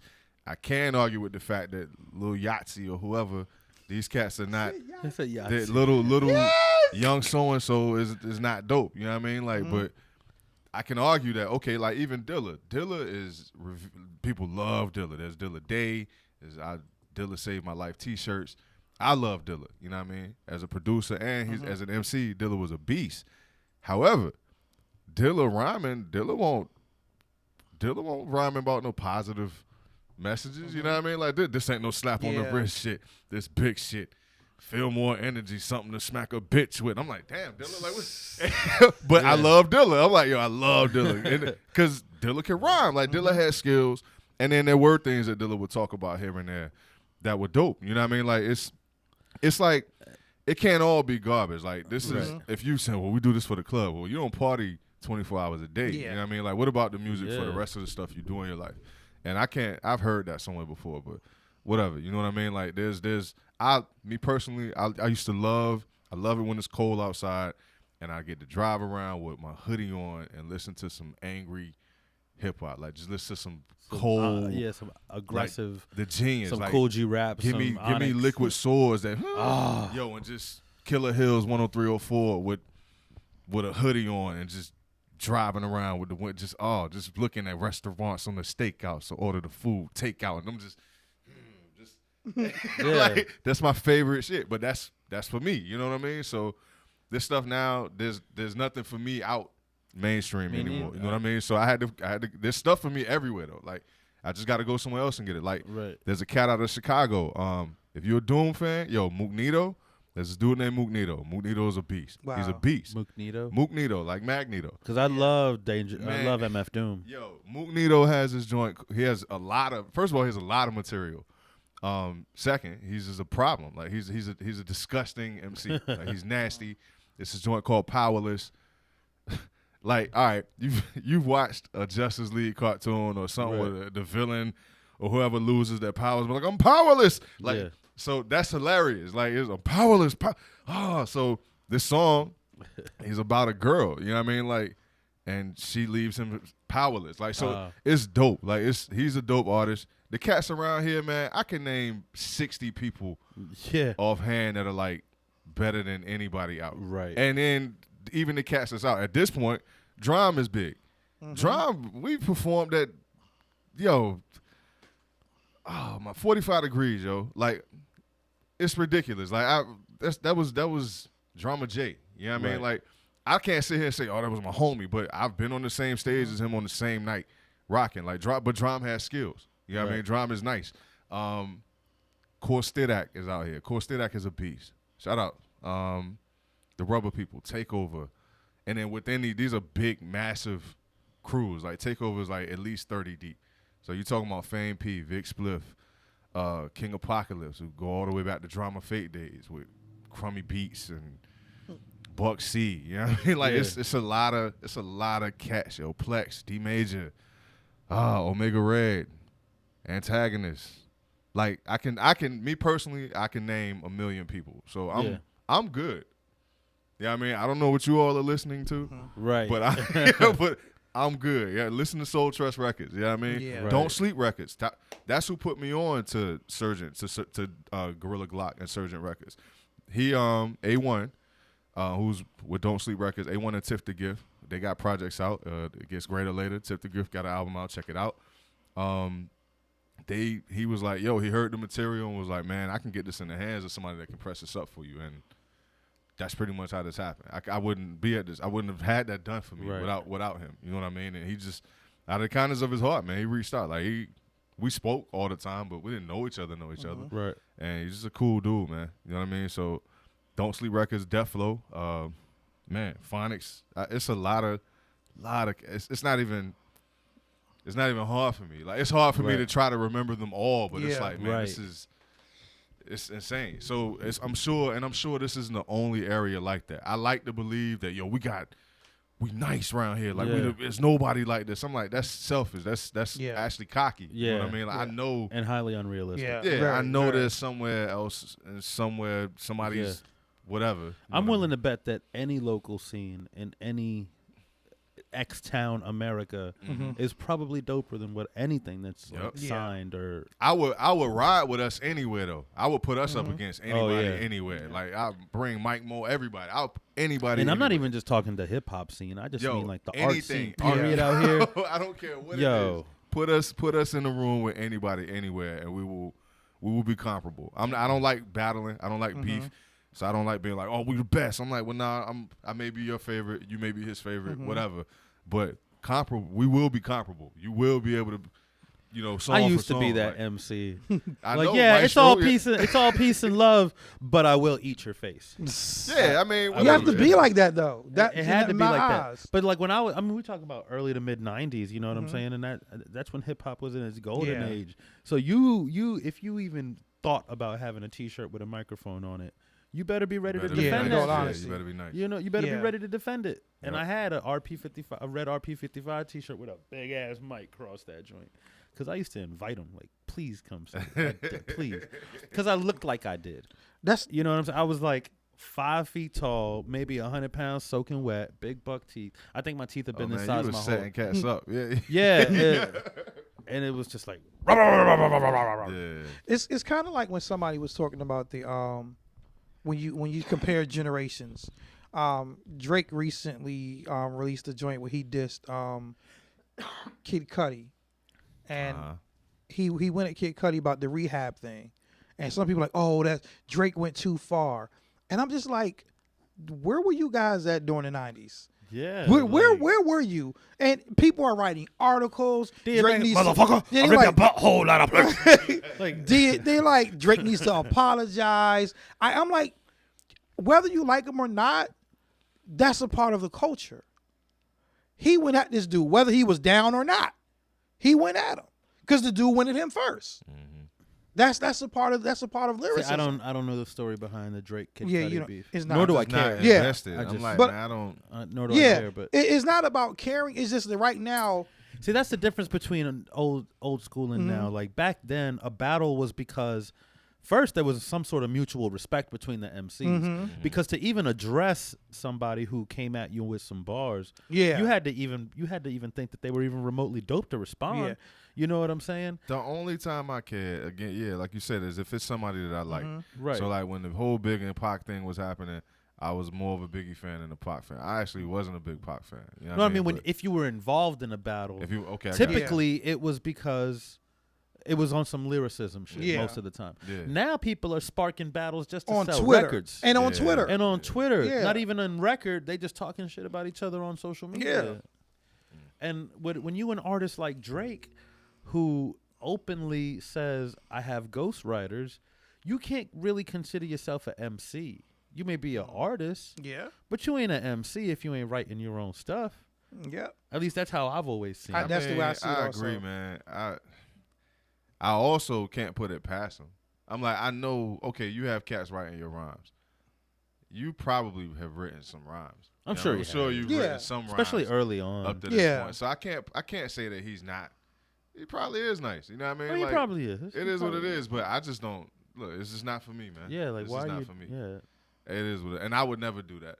I would never. You would never, George. You can't write my rhymes. No. I want to write my own rhymes. Yeah, You know what I mean? I don't Like, even like. I've had people ask me, "Yo, would you write me some rhymes? You ghostwrite for me?" Nope. I can't even. Nah, I can't bring myself I to can't do it. It's fathom too it. personal of a thing for me to be like, here, yeah, take these I rhymes. guess that's where, you know what, maybe somebody with some vivid ass imagination, you know what I mean, can just sit around and like, oh, I'm gonna put you in the such and such. Yeah. Here's the scene, like you this and Yeah. that. And again, you know what I mean? But it's just not for me. You know what I mean? Like Yeah. World full of MC Gustos. yeah. The only time I would even remotely, and I don't even think this falls under the category of ghostwriting. Like I remember me and a friend of mine were writing a story rhyme together, where we were bank robbers. So we had to so there were parts where I was like, well, this line is dope, but it wouldn't work if my character said it. You're Yeah. gonna have to say this. Yeah. Okay, yeah, that's yeah. that's But creative. that's different. Bill. Yeah, that's You know what I'm different. saying? Yeah, I think and then that's y'all different. working together. Like, Yeah. yeah, I got you. I'm just saying, like, In general, I don't understand the whole ghostwriting concept. Especially, I think it's the school we're from. Yeah. You know what I'm saying? Like the whole point of MCing was to get your story out and to express yourself. Mm-hmm. If you spit in somebody else's rhymes, you're expressing that person, not yourself anymore. Yeah. True. Same as generations look at freestyling different. Like Yeah. the freestyling is no longer off the top of your head. I Well, was you about know to what? say, yeah, there's a lot of there's times a it's lot not of even- there's debate there because Yeah. Big Daddy Kane, and nobody can argue that he ain't from the old school. Mhm. He said that a freestyle didn't necessarily have to be off the top of the head. That in the beginning, that's not what it meant. What it meant was a written rhyme that was free of style, meaning it wasn't about anything in particular. It was just All right, but at this, and I get to disagree with that. I would have to agree. Yeah, Me too. Me too. I'm just putting it out there because I was like, nah. I mean, and in my mind, it's always been off the top. That's what it meant. All right, cool. But when we came up, it meant off the top. Right. And that's what it is. And now it means something else. You know what I mean to them, but to me, it's to me, and I don't see how you can argue against that. You know what I mean? Like to me, off the top. You know what I mean? No, whatever. And Big Daddy Kane is the only artist I think I've ever heard say that. I think he was making an excuse for Macklemore, though. They're friends. They're friends now, so. Yeah, he's trying to get some of that Macklemore. Yo, have you heard there's this joint? It's like 4 new cats that I've never heard of, and Big Daddy Kane, and the video is animated, but they're all drawn like Jason, Freddy, Leatherface. Nah. There's a girl in it who spits towards the end. Nah, I haven't seen that. Hold on, because that song is amazing. Oh, Joel Ortiz is in it. Oh, for real? Yeah, he bodies the joint. Like, and everybody who's on it crushes. He had this verse on it was like a team backpack joint. Yes. Yo, he destroyed that joint. He destroyed the joint. And I think Saha the Prince was like, it's funny because you saw his verse. Whoever edited it had him doing this thing. But I'm like, okay, there were other people before you. I didn't know that. You know what I mean? And I saw the whole thing, and he destroyed. And then the track is disgusting. I don't know who made the beat. It's crazy. The song's called "Kill It Will." What's the name of the group? It's Joel Ortiz's song featuring a guy named Token, Big Daddy Kane, and 2 other people who are not listed on here. Hang on. We'll just call them 2 other people. That's the group name. Coming to the stage right now, 2 other people. No, because I think the girl was on the BET cipher. Oh, word. She killed it. It's like my brother said when he. Snow the Product is her name. Snow the Product. Yeah. What in the world? She kills it, and a guy named Chris Rivers. Oh, so that's Punch Son. Is it? Yeah. Chris Rivers is. He was bananas. Yeah, that's Punch Son. That guy was crazy. Yep. Oh wow. Yeah. So it's Joel Ortiz, Token, Chris Rivers, Big Daddy Kane, and Snow the Product, and it is like, I don't know if we can play it on this station, but Why couldn't we? Can we? Because then we can't monetize the YouTube video. Oh yeah. Boom. So we can't do that.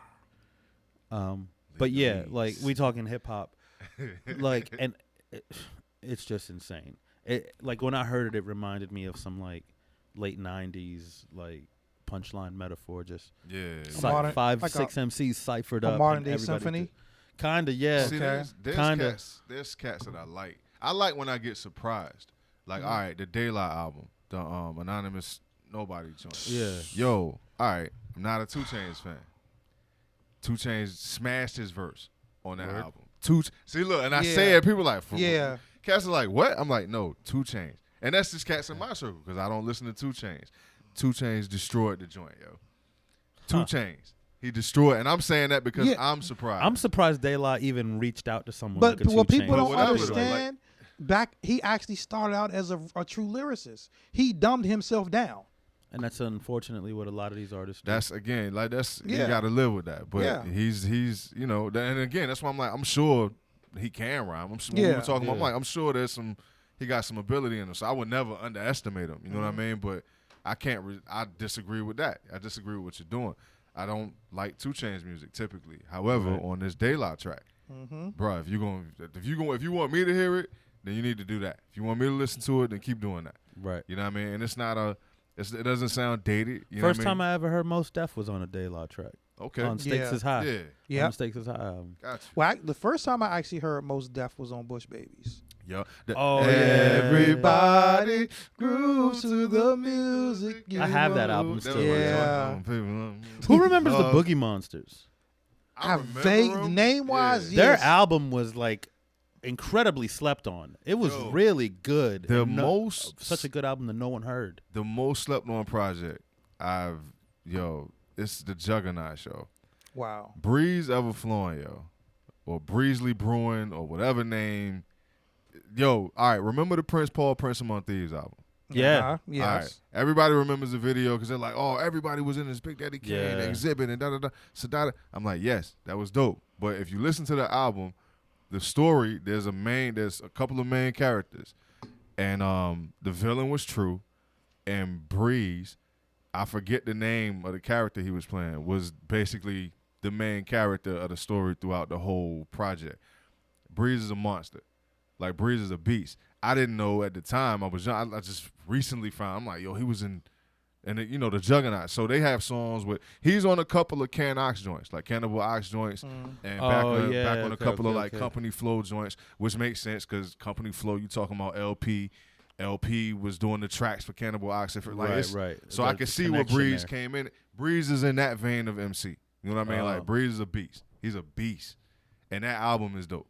That Juggernauts album just, it's insane. Nobody knows. I'm like, nobody ever said anything to me about this. And if you knew about it, I've never even heard of it. I'm very upset with you. Huh. If you managed to have knowledge of that and you didn't say anything to me, you know what, man? F you, man. Like, yeah, I'd never heard of it. Why'd I just censor myself? It's okay. Yeah, but now I want to cuss. Yeah. Now you gotta let. That's like, you have to say it. Go ahead, do it. Man, fuck you, man. You know what I mean? If you ain't tell me about this album, man, for real, yo. No. We ain't friends no more. We ain't friends no more. I don't like you. So it is what it is. What's Yeah, y'all man. like now?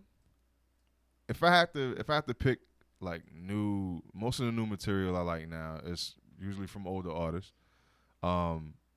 Slaughterhouse gets a lot of respect, but all of them have been around forever. You know what I mean? Like, right.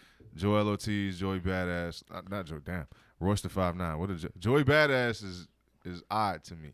Like, I like Joey Badass.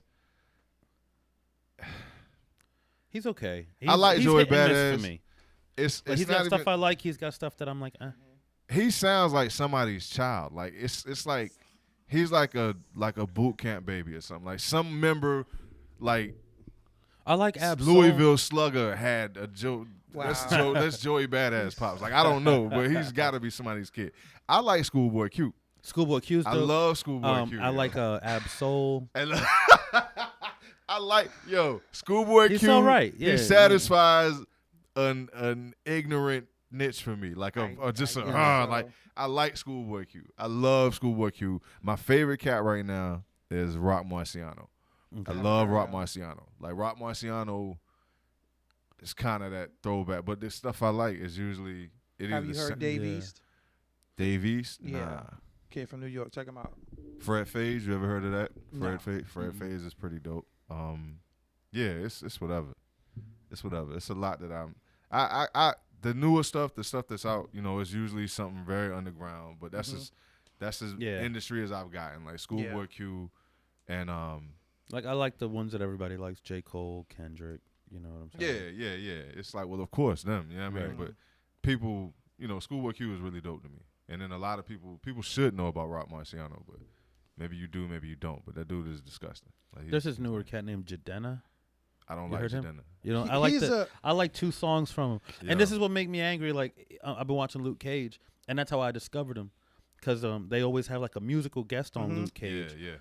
And typically it's somebody from the old school. Like, What is it, like New York Undercover? Like, remember almost. They, It is. remember they used to do Nipsey's? Yeah. That's almost exactly what they I do. haven't That's what seen it it yet is. because I haven't watched Luke Cage yet. Yeah, that's almost exactly what it's they do. actually really dope. It's an Like, amazing show. I'm sure it is. But they had Raphael Sadiq on there. They had Faith Evans, and then like 3rd or 4th episode there was this guy named Jadena, and I was like, who the hell is this Classic dude? man, And the dude. song that he did, I liked. I was like, ooh, I like that joint. It's funny because I heard The Long that Live the first. Chief. I actually That's the heard that first So and I was saw like, oh, that let me video look, let me first. look up more stuff and see what else I like. And then I found one called Chief Don't Run, and I was like, I like this too. And then everything else after that, I was like, nah. I just don't like. Everything else was real poppy. He's got a joint with Kendrick called Classic Man. Well, But- Kendrick's That's on the the one remix. that Oh, is it? Yeah, Is it that's just the remix that he's on? And as like, Kendrick bodied that, but his verse had nothing to do with the song at all. But he still bodied it. I mean, the verse was dope, But it it's just like, had nothing to do with why? nothing. Because he's Kendrick, and at this point, he can. It's like they just put it in there. He just he went. The wordplay though, on that verse was just ridiculous. Speaking of wordplay though, you heard Campaign Speech yet? The 8-minute long Eminem joint that just dropped last week. I keep hearing about it. I haven't heard it yet. No beat, just a sound effects every once in a while, and it's basically a cappella, 8 solid minutes of like some of the illest wordplay. And when like at first listen, I was like, oh, okay, M's just playing with the words and he's just having some fun. But then you listen and you're like, oh snap! Yeah. Like he goes in on George Zimmerman, he goes in on Dylan Roof, he goes in on Trump. Wow. Like he drops some jewels in there, but he does it in true Eminem fashion. Like I'd love to rip George Zimmerman's chest open and leave him on Trayvon Martin's porch as a present for his dad or some shit to that effect. Yeah. Like, you know, he goes in on that like level, but 8 solid minutes of just the metaphors and the words just spill into each other and the See, that's another one. Like I recognize that Eminem is disgusting. I could never do what he does. Eminem is nasty. It's just not because of the content. Right. I couldn't. I don't have an Eminem album. See, I love him. But I will go. I go back and listen to. I'll be like, all right, let me look up. I'll just type in. Let me find Eminem battle rhymes or whatever, and I'll just watch old battles with him just destroying cats. Just ripping And it's through like, dudes, yo, I'm ripping like, through all right. heads, Yeah, like like, 4 I at a don't- time on yeah, some occasions. I don't want it. Yeah, I mean, I'm like, yo, M is disgusting. Yeah, but, I don't. You know what I mean? But it just wasn't my thing. But M, the only joint I've had like was on the Sound Bomber joint. You know what I mean? The Rockers joints. Hi, original bad boy in the case. Cover your face. Came to place blow and spray puffy with mace. I laced the weed with insect repellent. Better check the smelling. Oh yeah, the smelling. Eminem starts with drugs and serial killing. And yeah, fuck moms, yo, fuck you, mom. I'm like, Yeah. oh man, come on, yo. Never that. have you heard the Apology joint? Nah. It's on a more recent album. I can't remember. It's one of the last 2 records he did. But I where could, of course, like, cause by now I'm not. He listening actually does a anymore. record. I mean, it's actually kind of, it's a tearjerker, bro. It's Yeah. like him and this dude. There's a dude singing on the hook. Okay. I can't think of how it goes off the top of my head right now, but he basically was like, at the end of the day, you my mom's, and Yeah. whatever we Yeah, went through, man. we went through. It's kind of crazy. His mom Like, had a yeah. whole diss CD come out about him. Yeah, but you know, like Eminem is one of those few artists that, from the beginning of his career till now, you know everything that happened in his personal life because he put it all in his music. Yeah. You know, and people are like, "Oh, he exploits it for music." Nah, he's being a true artist and he's putting his experiences into his work, and that's how he's working through it. That's how I always looked at it. So if he was on a record screaming "fuck moms" at that particular point in his life, maybe where that's he how was at. he was. That's feeling. where he was at. You know, and we all look at that and we say, you know, but that's your mom's. But that's your mom's. Not everybody had a good mom. True indeed. You True know, indeed. unfortunately, not everybody can say they had a good mom, and he's one of those people. But we are almost at the bottom of the hour, and I don't want to end this on conversations about M. So one more time, why don't we tell everybody where they can find your material? All right. Yeah, all right, no doubt. Native Son, the project I got right now, Native Faces, is with my man Sino Face. Check it out on soultrustrecords.com. You can look it up on Bandcamp. Again, I think we're on Google Play at this point. Yeah, check it out there. Yeah, just come. Any upcoming shows or Yeah, anything? we got here we go. Remember. The 5th of November. We got a The 5th of November. yeah, we got an in-store jam session at the Groove in Norfolk on Granby Street from 4 to 6 p.m. Oh, word. And it is $3.00. All right. So please come through and kick it with us. It's gonna basically just be the whole roster. As many people that are in town. Like, you know, we got a couple cats out of the state. Tag is, and the cats that are in Richmond may or may not be able to come down, but we gonna be there and we're gonna be rocking. You know what I mean? Word up. We got the whole joint. We got S dot on the tables. Nice. We're just gonna be doing whatever comes to mind to do. You know what I mean? Yeah. Then I think Rhyme Sayers has an event tomorrow. I wanna let me give me some time to look that up real quick. Yeah. Honestly, because I love when I have like hip hop events to share with people. There was a time when they were very easy to find out here. Now they're starting to be few and far between. So, Were you around during the Liquid 17 days? Liquid 17, yeah. Matter of fact, no, I wasn't. I kept hearing about. I was over the road at that point. Hip Hop in the Park. I was around for that. That's how I met Fats. Yeah, okay. Way back in the day. That's how I reconnected. Like, we didn't reconnect until his show at Arts Out Loud. And I remember watching them both like, man, I know these folks from somewhere. And it was a joint. It was a Hip Hop in the Park that we did out Buckrow Beach. Okay, yeah. This is All right, bet. Rhyme says, check it out tomorrow night, the 4th. They're going to be on Cleveland Street. At West Beach Tavern.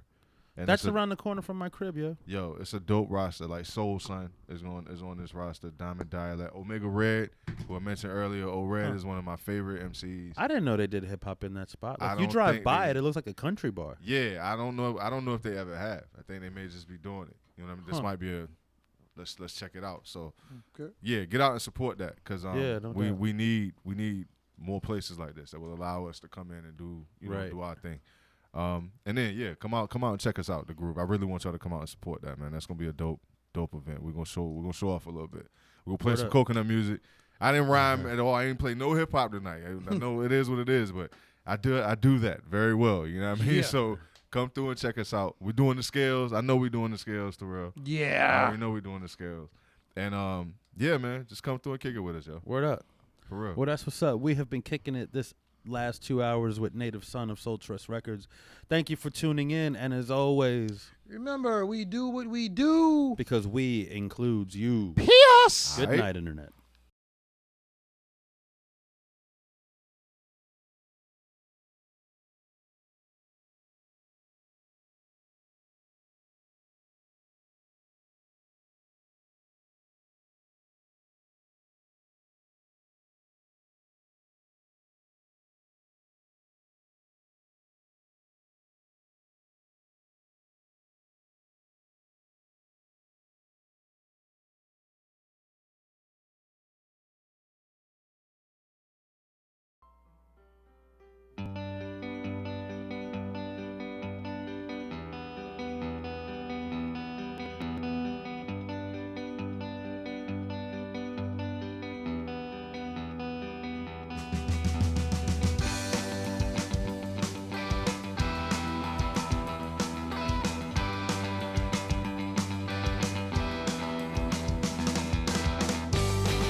Letting go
Rustle your bones, wake you up in the night.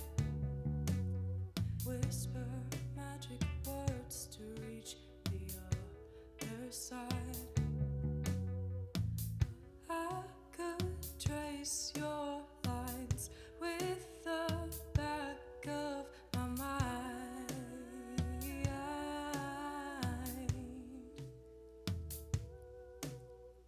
If you stumble on what I've left behind, don't follow the mistakes they outline.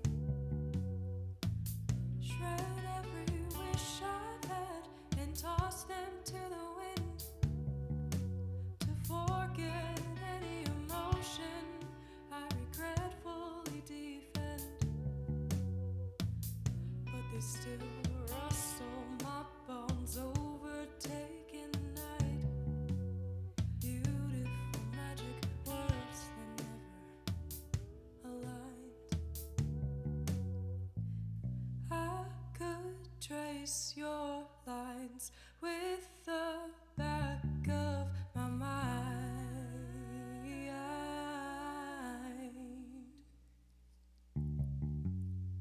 If you stumble on what I've left behind, don't follow the mistakes they outline.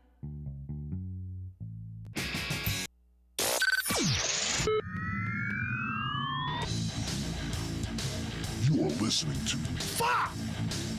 PIST God, that pisses me off. It's like, I want to see the cheerleaders. I don't care about Old Spice. till midnight. Dude, I'm super stoked. That's stoked and psyched if they had a kid together. Winning the draft lottery is like seeing pictures of Hope Solo naked. If the Eagles lose, it ruins my life until we win again. Every Thursday from 10 till midnight. Gene Steratore, I fucking hate you with a goddamn passion. Dude, I am more fired up than Keith Richards with a wheelbarrow full of LSD. This is PIST till midnight. Shit and corruption. Thursdays at 10 o'clock can only mean one thing. It means two slightly out of shape white dudes living in the burbs coming to you talking about sports and such on YouTube. Thanks for joining us. It's Pistol Midnight live from the WDMF studios here in Hampton, Virginia, radiofradio.com. You can also download the Radio Free Radio app on iPhone and Android. So we're everywhere. There's zero excuses to miss the show. So we're out here. Come find us. Those who have, appreciate you. Check us out on Facebook.com/PIST, P-I-S-T, till with one L, midnight spelled the normal way, not the cool hipster douchebag way. You can also check out the station page at Facebook.com/Radio Free Radio. Hit the blue thumb on both. Appreciate that. And also check us out on the gram at Real Pist, P-I-S-T Sports, same on Twitter. And the station handle on Twitter is at No Radio Radio, simply at Radio Free Radio on the gram. So not too hard. Go ahead and take care of that. Also, Patreon.com, $1 a month. Get you warm and fuzzies, and it helps us out here in the station. We're making big strides here. The dollars are helping a lot. So we're not quite strippers, but if you throw us a couple bucks and make it rain like Pac-Man, it goes a long way. It goes a lot longer than helping a stripper buy an 8-ball to put up her nose. So, there's that. I got James Clark next to me. What's going on, brother? Dude, you got through all of that. That was so professional. 7 months, I should be okay at this. I would hope so. I hope. We just got to keep adding shit for you to say, like I eat my boogers and, I dig my ass. Occasionally. Occasionally. Only on Tuesdays and Thursdays. Shit, and it's a Thursday. Oh, and we're live on YouTube. So I Guess gotta. what? Eat a boogie. Yep, time for That's a bet. Time for a fluorescent one. So it's this is gonna be a fun show, man. I'm stoked. Yeah, I'm I'm fired up every Thursday, but this is probably the most fired up I've been in a while. Well, that's because your herpes is flaring up. It is. My genital warts are massively out of control. Probably the most stoked I've been since I monopolized the entire first hour a couple weeks ago talking nothing but pucks. I know, right? So, sorry about that. Fuck me. You kind of broke your girl feelings out on that one. I did a little bit, but it's okay You because did. I love you. Yep, love you too, pal. It's rear view. It's rear view now. So, we're going to get super weird in hour two as we always do. But in the meantime, What a world we live in 2016, where we've got two complete nut jobs running for president, and two teams that shouldn't be in the World Series. the Cubs, man, 106 years later. 108. 108. See, I'm not good at math. 3 digits. 3 digits. Over 100. I'm gonna start calling you Donnie. I'm not good at math, dude. Well, Louis C.K. says self-love is great, but self-awareness is more important. If there's one thing I don't lack, it's self-awareness. The Cubs, man, in 108 years, the curse is over. No more Billy Goat. What an insane game last night. And full disclosure, I was watching the Flyers last night because God, what a bitch. Flyers. Priorities. My team takes precedence over history. We played the Red Wings, so I'm locked in. But during commercials, I was switching over to the Cubs. And you have, the Cubs are up 6-2 in the 8th. And Joe Madden has Aroldis Chapman on the mound, which always it cracked me up when they acted like he was a genius for putting Aroldis Chapman in for 3 innings, and I think it was Game 6. Yeah. Like what the hell else are you gonna do? You're gonna 8 outs. Are you gonna leave the guy on the bench that throws 106? We're gonna keep him in the dugout packing dips. Duh. But so they bring him out. Blah blah blah. Game 7. So he surrenders I believe it was 6-4, and there was one on, and Rajai Davis, if I remember correctly, knocks it out of the park, ties it up 6-6 in the 8th. Yeah. And by this point, the Flyers game was over. We won 4-3 in a shootout. More on that later. I know you don't care about pucks right now, so I'll try and not be ADD and stay on topic. So by this point, I had flipped over, and I'm locked in to Cubs Indians. And that happens. Holy shit. Yep. 9th inning, boom, okay, nothing happens. So we're going into extras. Top of the 10th, Cubbies don't do anything, no dice, so now we're going to the bottom of the 10th, rain delay. Yep. And at this point, it's about midnight, 12:15, and I've got to be up for work at 5:30. So I'm sitting there going, man, like responsibly, the adult thing is I should probably go to bed, because I'm an ornery dick in the mornings, and I'm not a morning person anyway when I get the 8 hours that science requires you should get. So, how long do I want to ride this out here? Right. And I rode it out for a little bit. I went outside. I smoked a cigarette to try and recharge my batteries. It was a little too late to drink a Monster because I wanted to get some sleep. And I ended up passing out on the couch like a bum. And the sleep timer on my TV had cut the TV off, and it just sucked because it's like, do I push it in history because you want to witness it? And the first thing I did this morning was look, and the Cubs won, and I instantly was like, God damn it, like why did I not just stay up and force myself to hate life today? Yeah. So I could watch Bill Murray cry. Although you've been cranky since I got over to your house, so I think that was actually a good decision for you. Been a rough week, man. For me, it was one of those things. I was at work last night and I got off.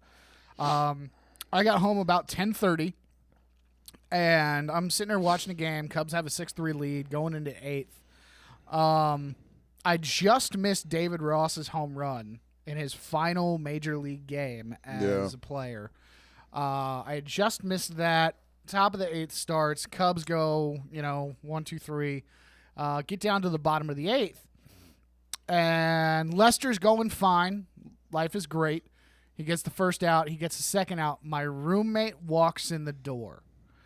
And go away, roommate. He looks, and he's like, all right, cool. Cubs got this. And I gave him the death stare. And he said, what? The Cubs are going to win. I was like, dude, I sat through Cubs-Marlins Game 6. Mm-hmm. I watched Bartman happen live. Yeah, this Don't you fucking jinx it, asshole. Sure enough, he's on the stairs, and he gives me that, oh, come on. They're not gonna choke this time look. And I was like, all right, I'm gonna take his word for it. We're fine here. Sure as shit, Lester gives up the single off the shortstop, off the shortstop's leg. And I was like, I've seen this before. Guys, fuck. Oh, look, and then, Chapman comes in. Madden goes to Chapman because for some reason Lester giving up an infield single off a shortstop's leg that was a big deal. So Lester goes to the dugout. Chapman comes out. Chapman's throwing heat. Yep. But it's not heat. He's throwing sliders. He's throwing slider after slider after slider, and the heaters that he's throwing aren't connecting. He's missing wide, he's missing low, he's missing high. He throws one in there, connects, double to right. All right, 6-4. Fuck. Buttholes are getting tight right now. Squeaky bum time. Yep. Next guy up, Rajay Davis. All right, he works him. He works the count, throws a heater in there. Tiger! And that had some, because their left field wall is high. Yes. Well, I mean, it made it into the corner, right over where the home run thingy is, the tent. Yeah. But, he hits it out, and it's just like, oh, well, fuck. Here we go again. And you could just feel like it was like watching two balloons in the stadium because one section would be cheering because there was a shit ton of Cubs fans there last night. But then the other section, obviously Indians fans, they're all deflated. And then like the fourth run comes in and they're kind of even. And as soon as Davis hits that 2-run homer, it's just like, oh shit, here we go again. And it almost felt too as if, all this thing, like you said, the Indians tie the game up. And just the rain coming down and the hey, here's a delay. It felt to me, I remember thinking before I went to bed on accident, like, I want the Cubs to do it, but I don't know. It just seemed like it was lining up to be another one of those, the Bartman situations, Now we're going to have the delay. And that's going to be the next chapter. Yeah. And that's when I woke up this morning and I Googled World Series. I was like, oh, yay, Bill Murray's happy. I don't. Quick side note, why do people love him so much? Because he is one of the most likable Hollywood stars. He's not a dick. Like, he's legitimately one of the nicest people in Hollywood. Has he been a Cubs fan before this year? He's been a Cubs fan his entire life. Okay. See, I'm not a Bill Murray guy. He's a lifer. All right. Him and Eddie Vedder. I knew Eddie Vedder was. These are lifer Cubs fans. These are guys that you've seen at playoff games for years and years and years. All right. When the Cubs make it, it's not just oh, it's cool because LeBron's back with the Cleveland Cavaliers. That pissed me off, man. Cleveland or nobody, like, dude, it's not about you. You have a season going on. What are you doing at Progressive Field? Watching the World Series because he's LeBron and he can do whatever the bleep he wants. But I mean, where was he though? He was in like the fucking bleachers. Yeah, dude, he was in the bleachers. It wasn't like he was in the fucking right behind the dugout. Bron got the StubHub seats, right? I mean, cool, I guess, but at the same time, like he at least. I will give him props for at least watching it like a regular fucking person for once. Yeah, he didn't have a buffet and John Taffer cocktails in front of him. But I bet you had the Indians won, he'd have been in the fucking dugout celebrating after the game. Oh yeah, dude, he would have taken it. It wouldn't have been about the Indians then. It would have been about LeBron because LeBron. Yep. But it's not about LeBron right now because fuck God. Hoops. Ben Zobrist was named the series MVP for whatever that's worth. I don't agree with that. I don't either, really, from what I saw. Now, I'm a hypocrite because I remember sitting here before yay, the Cubs are in. This is cool history. I'm going to be locked in.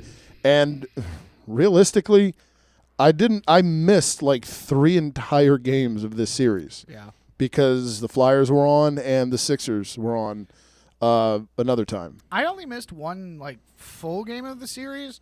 And actually, I still think I caught a piece of that because I actually, for the first time in a long time, because I don't know why, I've been on a 94-1 kick for the past few weeks. Fuck those guys. Well, yes, fuck those guys, but it's sports talk radio, so It is. I want to get better at my craft. It's good up until 4 o'clock. I thought about putting in an application for you and I at ESPN just to kick Cattles and crew out. I would if someone quick aside, if somebody's listening to this, I challenge Nick Cattles because I am so, and we've talked about this off air. Every single time I have 757-848-5920 is the number here at the studio, by the way. Pistol Midnight on RadioFRadio.com. Thanks for being with us. Plugs. Boom. They run these ads on 94.1 that make my stomach turn, like when I was in Philly and ate 3-foot-long cheesesteaks and went on a bender at Ron's Tavern and just annihilated a hotel room that probably still smells like that dump I took 4 years ago.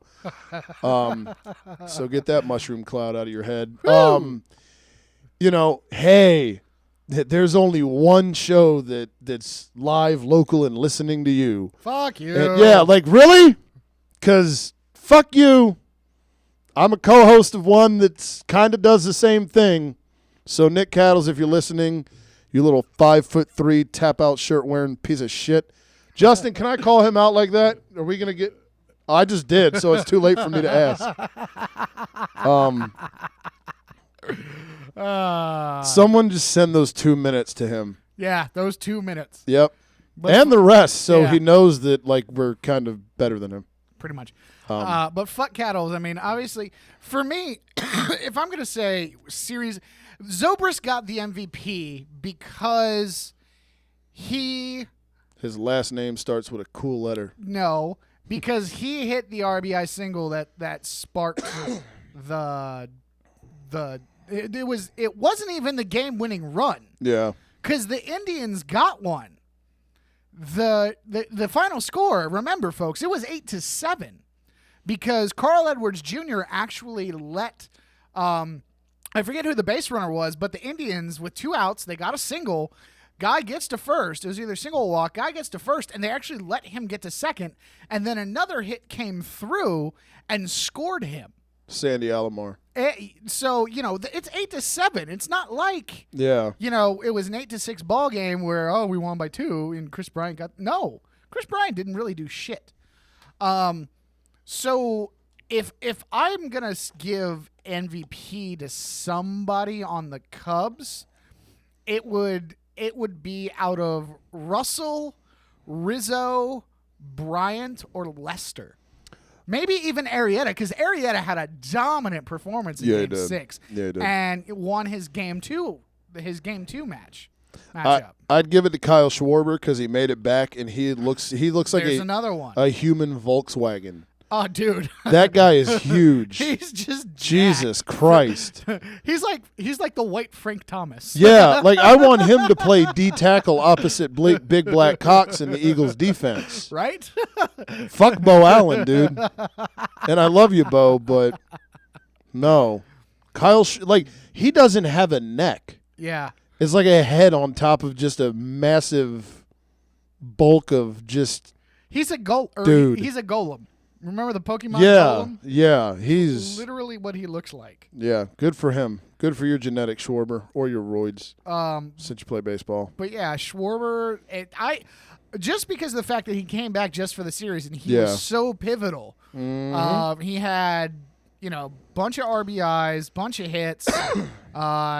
He was the guy. So yeah, Russell, Rizzo, Bryant, Lester, Arrieta, Schwarber. I think there were so many more deserving guys than Zobrist. When I saw him this morning, it was just like, Yeah. Really? Yeah, okay, fine. Sure. Like when Malcolm Smith won the MVP a couple years ago and the Hawks beat the shit out of Denver. Yeah.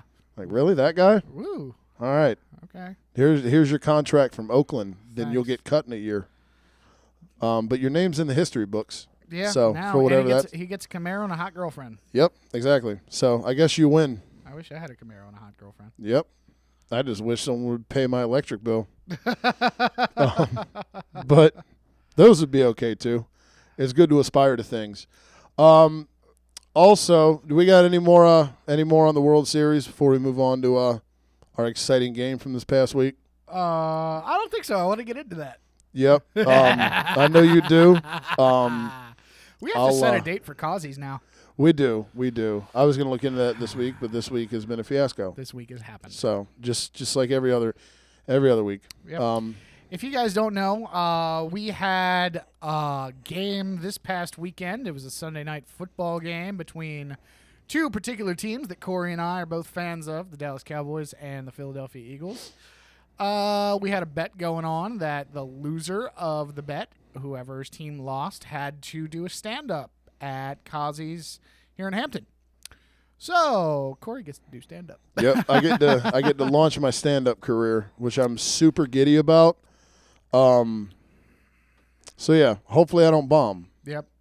Cowboys are 6-1. You know, top of the NFC, top of the conference, top of the division. Eagles fall to 4-3, tied with the Giants and kind of with the Redskins because the Redskins. Oh wait, they suck. Yep. Can we just laugh at can we get a 3-second laugh at the Redskins? Ready? On 3. 1, 2, 3. You bag of dicks. Fucking idiots. How do you tie the Bengals? You tied the fucking Bengals. You flew across the fucking ocean just to play to a tie. What'd you think it was, a soccer game? How do the Bengals tie with the Redskins? You flew across the ocean just to play a football game. What'd you think it was, a soccer game? Jesus Christ, God, I mean that was the worst period ever. Period. Yeah, and kickers, by the way, you guys have one job. That's it. Ash Stephen Hauska and Chandler Catanzaro. Yeah. Or Mike Nugent and Dustin Hopkins, because it's a thing now. I mean, what a mess. You know, that game made me laugh, but obviously Sunday night was the big one for us. Game on. I came up to Corey's and, came up here to Hampton and hung out at Corey's house, and we watched the game. Corey was actually really, really upset after the game, as he should have been, because that was a really shitty way to lose. Mm-hmm. So I left him alone for 10 minutes before he decided to gut me. I was just ready to go to bed. I know. Yeah, and not a good time. And then as the week went on, all these Cowboy fans are coming out of the fucking woodwork and busting his balls. I had to stand up for my dude, and some guy, I guess, that he knows from way back in the day, back at his Kickatan days. Yep, I started talking shit. My guy Brian Claude, I played with him for 3 years, and I love Brian. Brian's a good guy. Brian actually knows his stuff, but he and I, we go at it a lot. Like every year it happens because I like to think of myself as someone that has a little bit of perspective when it comes to sports and my fandom. I mean, we do have a sports show. Boom. He does not. Although he's welcome to call at 757-848-5920. Plugs. So let's start blurting that out whenever that's gonna be a thing. Yep. Plugs. Exactly. In case you didn't know that's what we're doing, we're gonna let you know that's what we're doing. I love him, but my little Cowboy fan rant from last week, as I was going through that, he's one of the people who's he's that Cowboy fan. He popped into my head last week. Yeah, exactly. And Brian, I love you, dude, but and that's the thing. It's and I.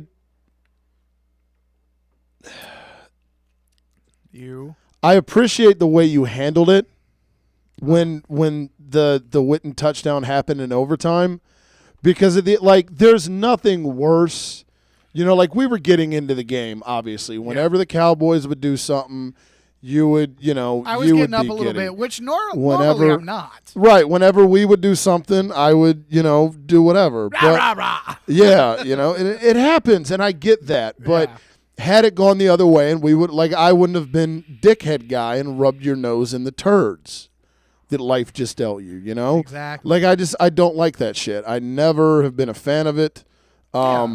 It's shit to me, And that, again, everybody's different, but yeah, I'm pissed that we lost to the Cowboys. I still haven't gotten over it. I still haven't gotten over the loss to the Lions or the Redskins. In my mind, we could easily be 7-0 or at least 6-1, but we can't figure out how to win close games. And ultimately, as I've said here before, it could be one of the things that keeps us out of the playoffs.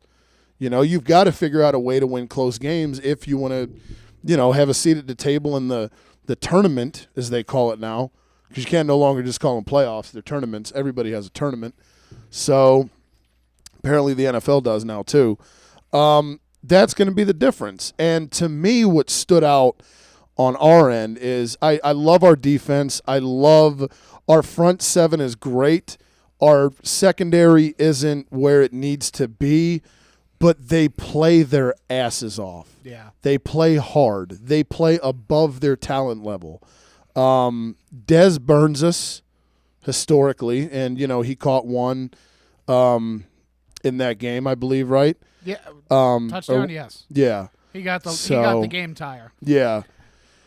And it is what it is. And what stood out to me is offensively, we have what will go down as the greatest quarterback in the history of the Philadelphia Eagles. That includes Chunky Soup McNabb. He's calling it out. Who I love. He's going to go down as the best quarterback in Eagles history.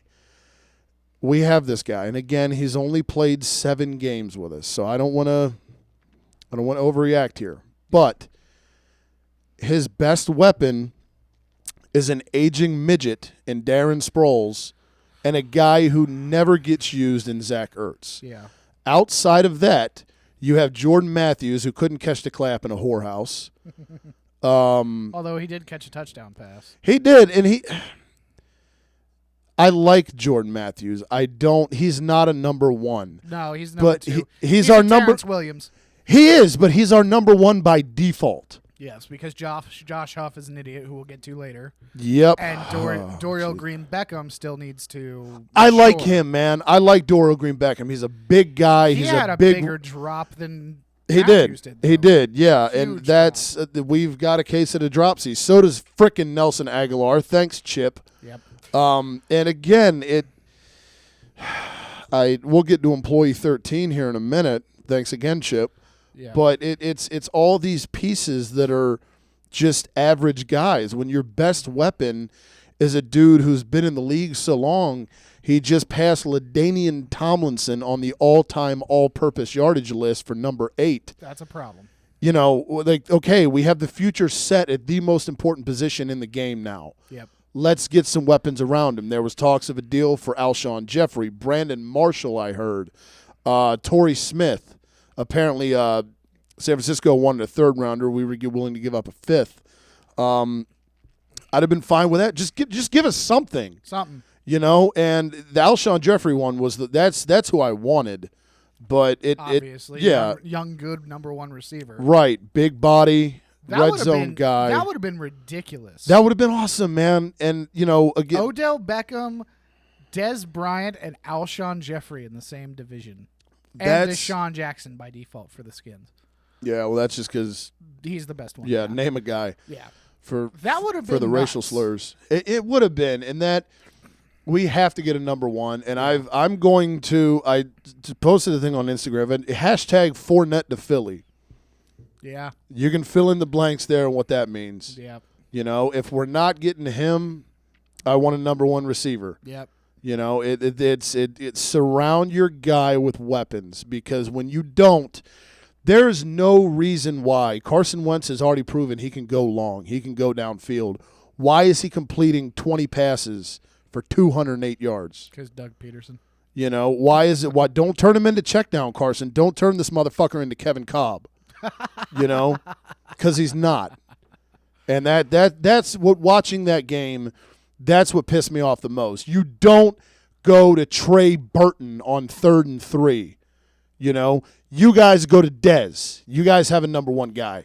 Well, not all that, but you have a number 1 guy that in that situation, Romo or Dak or whoever, he's gonna get looks. Yes. We need a Dez. We need AJ Green, a fucking Julio Jones. One of these guys, DeAndre Hopkins, somebody, a legitimate number 1.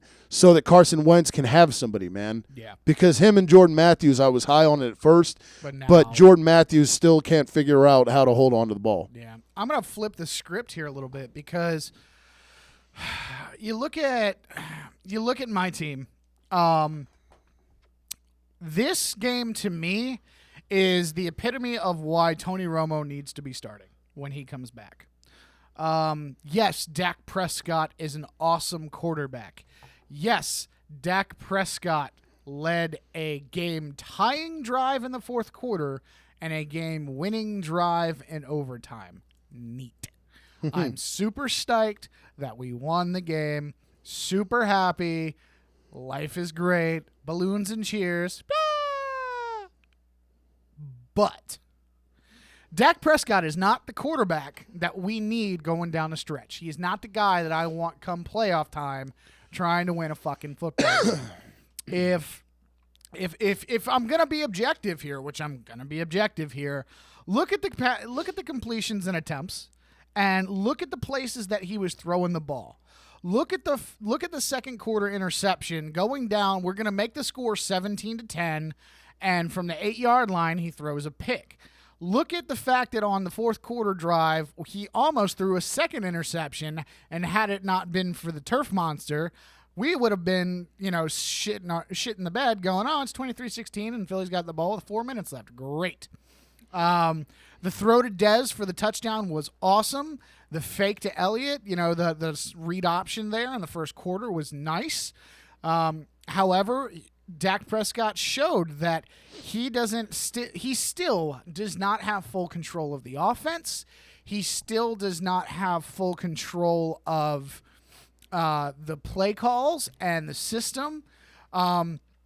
If I'm going to evidence that with anything, it's going to be the fact that Jim Schwartz, for the first 3.5 quarters, really stymied him. Yep. And then even after the game-tying touchdown drive, Schwartz came at him with 3 blitzes. Yep. On that first time that we got the ball back. Because, we score the touchdown, we give it to you guys, Carson gets sacked, we get the ball with like a minute and some change to just go down, get in Bailey's field goal range, and we win the game. Mm-hmm. But, Schwartz instead blitzed 3 different times, and it was like, oh, no, not today. Yeah, and it's one of those things too where, I like Dak. Dak had, for the most part though, a not super awesome game. Now he came through in the clutch when he needed to, but it's one of those things where if he had been better throughout the entire game, you guys could have put us away sooner because we damn sure weren't trying to put the game away ourselves. So we got ourselves a caller, though. Yep. So, person, what's up? What's your name? Where are you calling from? It's Chris in Portsmouth. Oh, Jesus Christ. What's up? What up, buddy? All right. So, let's chime in about the Cowboys. You say that Dak Prescott is... I understand where you're going with you would rather have Tony as the starter. But all these weeks, through the first 6 weeks, 7 weeks, Dak had been relying on Cole Beasley all game long. That would be his third down and short go-to guy. Yeah. And then when we played Philly, he shied away from it. I'm wondering why. Just because Dez is back, did he do it, or were there other options? Here's the deal with this. So, because of the fact that Terrence Williams is not a true number 1 receiver, Dak Prescott had to get a little bit different. You got to think when you're number 1. It is directly to answer the question. Firstly, Dez is the reason. You got to look when you've got your number 1 guy in the offense versus your number 1 guy on the sidelines. There's different reads and there's different hot reads for each particular play. And then there's different reads and different hot reads for what the defense looks like when you go and line up. So when the play is called, the call goes into the quarterback. He spits it out to the to the huddle.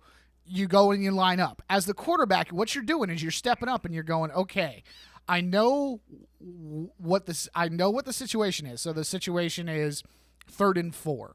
I know what the situation is, and I know what the 2 reads are going into that situation. You have your number 1 read, which is what you're primarily going to go to no matter what the defense shows you, and then you have your number 2 read, which is what you're going to in case the defense shows you something different that's going to be preferential to your first read. Normally, if the read is going to go to Dez on like a third, just as an example, 3rd and 4, it's going to be like the route that Dez had that wasn't complete. It was the 3rd down right before the punt fake. where Dez runs an 8-yard comeback route, where it literally the objective of that route is to Dez to go up 8 yards up the field, plant his foot, turn around, come back to the ball, and get the first down. That is legitimately the only reason for that route. But what you have a lot of times is that second read. So say they double covered Dez, or they dropped one of the safeties in, or played a slot corner in that space in order to take away the underneath option. Your second read would then be to find Beasley who's probably on like a little 6-yard slant route coming the other direction, or Witten, who is going to be he's going to be doing the same route as Dez, but he's going to be doing it in the middle of the field in between the linebackers. It's all about, what your reads are supposed to be at the line, then going through your progression, seeing what the coverage is, faking the snap, causing the defense to commit, which Philly did a lot that night. Philly, I don't know why Dak Prescott is all of a sudden Aaron Rodgers when it comes to fake snap counts, but he was throwing the Philly defense off all night long. But that's all it's supposed to be, is you have your reads. If the defense shows you something different, more preferential, you go to your second read and go from there. Okay, and for Corey, would you mind Christian McCaffrey, or would you stick to Fournette? I want Fournette. That's my guy. If we don't get McCaffrey's fallen off this year a bit. He's still good. I wouldn't be bummed out if we had McCaffrey, but to be quite honest, and this is going to sound opposite Riley Cooper, I don't want a white running back. I don't. Give me Fournette. Fournette's a bruiser. We need a bruiser. If we don't get Fournette, I want a number one receiver. Give me Schuster out of USC. I think he's the best receiver to come out of USC since Keyshawn. I'd take him. I'd take any of the top receivers that are going to go in the first round. Give me them if we're not going to get Fournette. Again, who knows where, and we're going to have Minnesota's pick since we dealt them baggy sleeves, but so depending on where hopefully they go 5-11. I don't think that's going to happen, but nope. Again, in Fournette, he's fallen off a bit this year as well. Is he still a top 10 pick? Probably. So it would still we'd still have to maneuver some of the picks that we've got back from dealing to move up to Wentz. So now we'd have to deal those back out to be able to move up and get Fournette. So I want weapons for Carson in the first round is what I want. Most definitely. All right, sounds good, fellas. Appreciate it. All right, brother. All right, so yeah, I was not impressed with the Cowboys' play calling there in the last couple drives after the touchdown in regulation, because Jim Schwartz, he blitzed 3 times. Yep. We had 3 timeouts, and Zeke had been moving the ball, either running the ball or catching the ball. We had those options. Too much, yeah, for you anyway. Jesus Christ. But we had those options, and Schwartz was sending 5, 6, 7 guys. The third down was 7 guys blitzing. Yep. It was dumb. And instead of moving Witten back into the pocket for extra pass protection, instead of doing this, just line the fuck up, run the fucking ball, get 30 yards, and and let Dan Bailey kick you a fucking field goal. Mm-hmm. It's not that hard. And instead they gave Dak the ball and made him pass it 3 times with guys in his face. I don't like that. I like the ballsy calls with the fake punt. I like the ballsy call to go for it on 4th and 1. I appreciate those calls. It shows me Jason Garrett his balls have finally dropped, and he's finally figured out, hey, I better win a fucking Super Bowl here in the next couple of years, or else my ass is grass. I was very happy with the win. I'm very happy with the game overall, but there are many different places where we can still improve. We can still get better. And quarterback, to me, is still one of them. And I think that when Tony Romo is fully healthy, I think he is an improvement over Dak Prescott. There we go. I'm still bummed out because we had a 2-score lead in the 4th, and I would be too. We shit the bed. With that game, should have been put away. We got to figure out a way to close. We can't be a Aroldis Chapman. We got to be Mariano Rivera. Yeah. So figure it out. Win close games. Also, speaking of the Eagles' shitty receivers, Employee 13, Josh Huff. I'm going to do 60-second rant here on Josh Huff. All right, hold on. I'm going to get you a clock. All right. Do we have a clock? Because if we do can have do a it, clock. I'll see if I can squeeze it in. 3, 2, 1, hit it. All right, Josh Huff, number 13, employee 13, got busted for speeding, guns, and weed possession charges on the Walt Whitman Bridge in Philly. He has been cut. A lot of people are bummed out that he's been cut. I personally don't give a shit. This guy should have never been drafted as high as he was in the third round coming out of Oregon. The reason he was is because Chip Kelly in his first year as head coach of the Eagles, hey, let me draft a guy I recruited because culture. So I recruited him to Oregon to wear cool uniforms and look at me wear a visor and hold up cartoon cards. And then I'm going to draft him in Philly in the third round and use him as this pseudo gadget guy. And occasionally he'll get a punt return and people will fall for it and think he's awesome, because special teams points are exciting and fun. And, hey, points are good in general, right? But Josh Huff isn't shit. He scored 1 receiving touchdown in 3 years as an Eagle, okay? He's nothing. Thank God he's gone. I'm glad he got busted for guns and weed because this guy's a piece of shit. It's just funny when a guy who preaches culture, this is the kind of guys you bring in, and everywhere you go, you seemingly ruin the culture. Chip, go fuck yourself and go back to college. I thought that was a Josh Huff rant, but okay. I'll work Chip in somehow, the Antichrist. I know, you always do. So now we got fantasy shit to talk about. We do. Derek Carr is going to dominate the rest of the first hour of the show, so we're going to give him about 15 minutes of love. Against Tampa, he threw for about 1 million yards. He completed 40 passes out of 59. Not 1 million, 513 was all. 4 touchdowns. That gives him 17 touchdowns and 3 picks on the year. Mid-season award talk is pretty annoying, but MVP so far, early leader?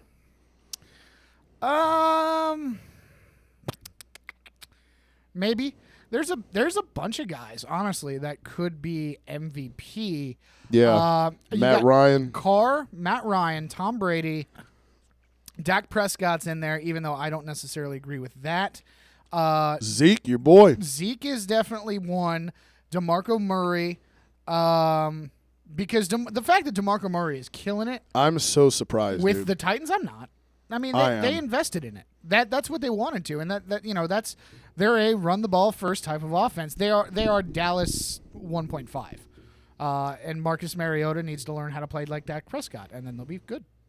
And they need They need like one receiver who's going to step up and be the guy. Yeah, because all they have is Delaney Walker. Yeah, but as long as if they keep doing if they keep going with the Cowboys type deal, they'll be fine. But yeah, Derek Carr, if he's not there, he's in the mix. He's 2 or 3. All right. You want to do game and then fantasy talk, or fantasy talk then game? Game, because that's quicker. All right, let's do game. We can just do 60 seconds on that. I had So here's the backstory on this. So we're gonna play. Yep, we're gonna play a game called Would You Rather. Maybe we'll make this a staple. I like it. Would you rather? See how it goes. Quick backstory, talking with a guy at work who completely prematurely ejaculated, overreactionary guy. Hey, Derek Carr, I would take him over anybody in the league. Dumbass. Well, you can do that, and I will. There's other people I will take that'll be left on the board, and I'll get better value, and you're an idiot.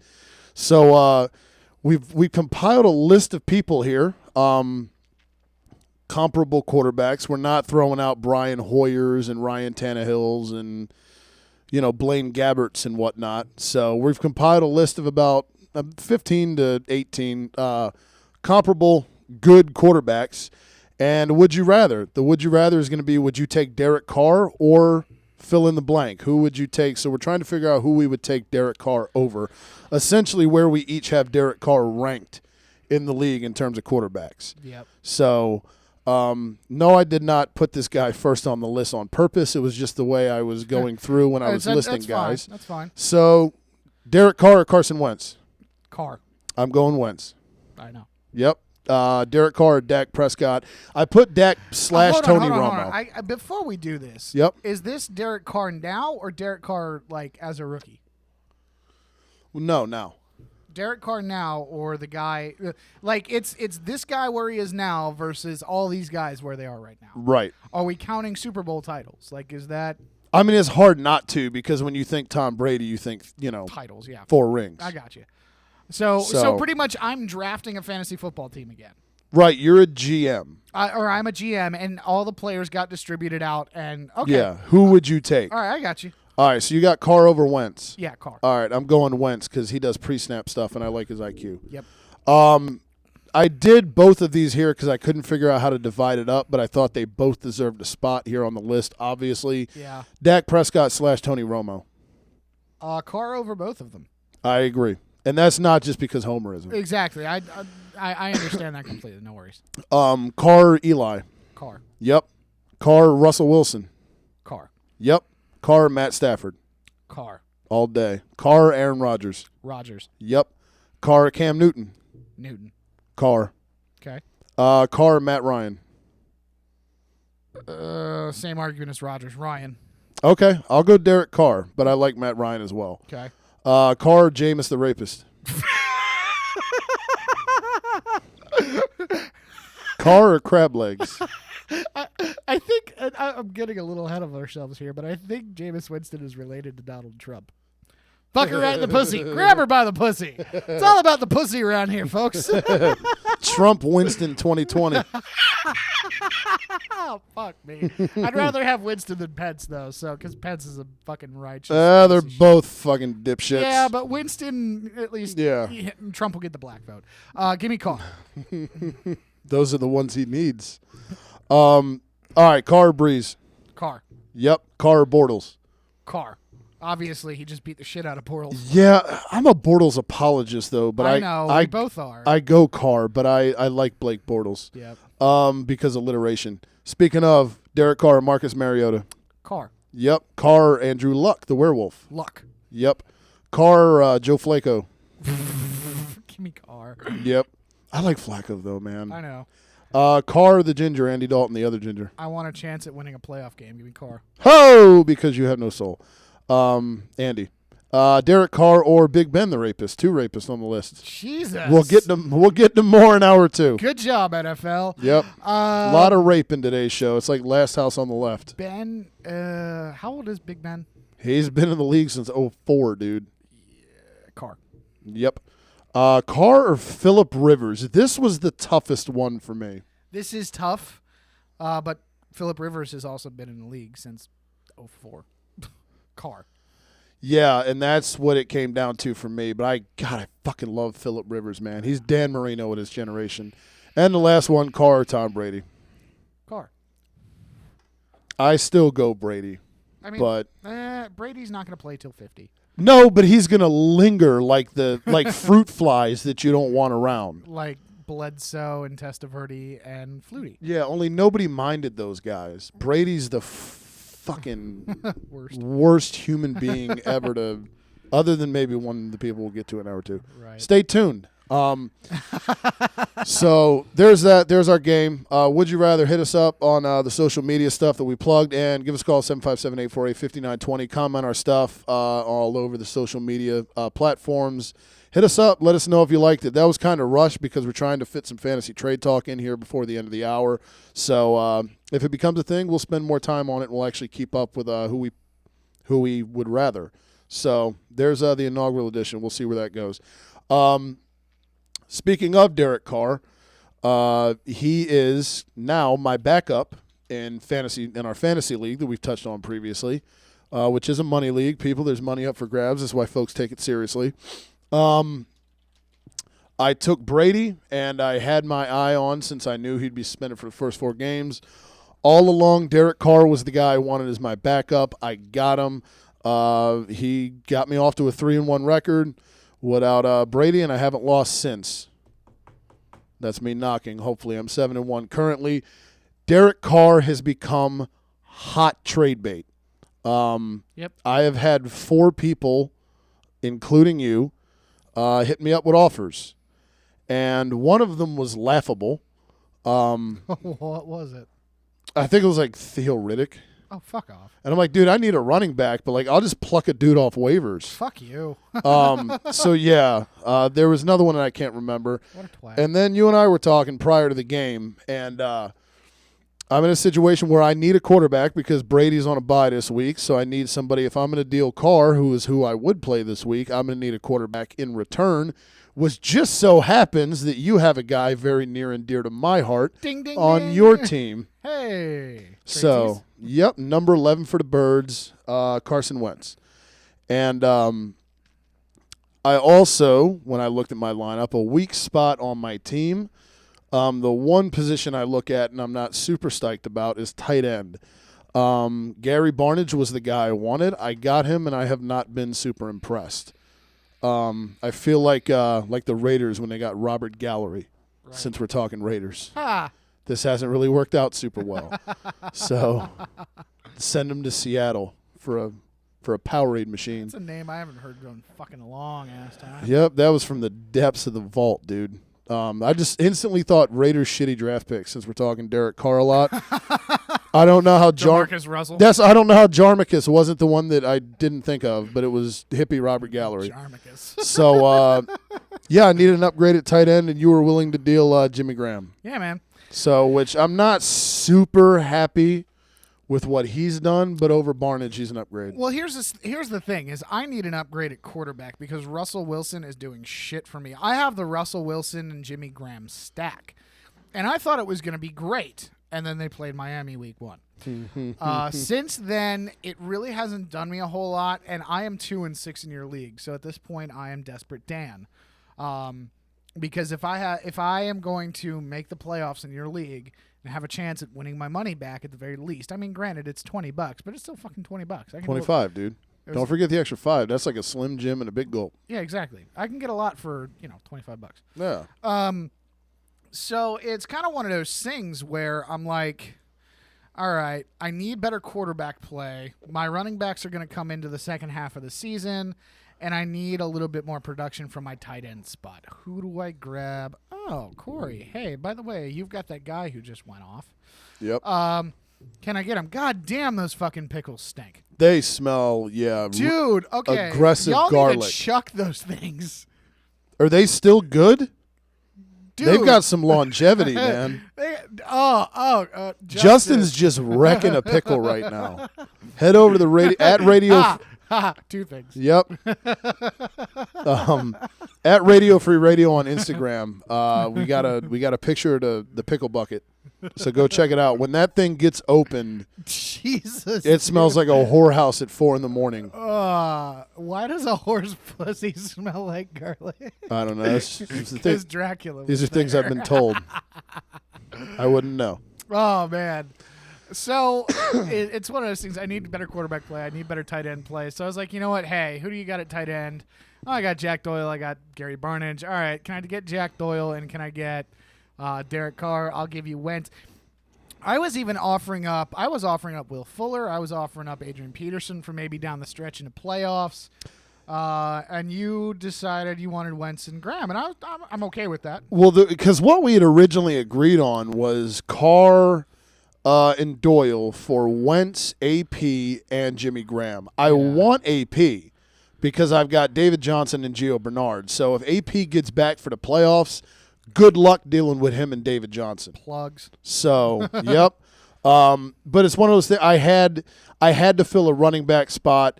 It would have offset since I would have got 3 back. You would have had 2, so I would have had to dump somebody. There's really nobody I really wanted to dump. Yeah. I did some homework on AP. That's not even a lock that he's going to be back. So it was kind of like, all right, just give me my guy for a week, and I'll take the upgrade at tight end. And secretly, I'm kind of hoping you make a run to the playoffs because it'll make it for interesting conversation on the show. Same here. So there's that. Let's check out for hour 1. What do you say? I am down, pal. All right. It is 11 o'clock, so we're coming up on hard outs. We're going to start telling you everything that we're doing. So plugs. 757-848-5920 is the number here at the studio. Stash it in your phone so you can give us a call on hour 2 because we're starting off with politics. Woo! So, yeah, that'll be fun. Start getting everybody's emotions all in a stir. Woo! So, we're going to go, James is going to hit you with some tunes. I'm going to go pee. We'll see you back here in a few when we get politically weird. This is Pistol Midnight on our station, RadioFRadio.com.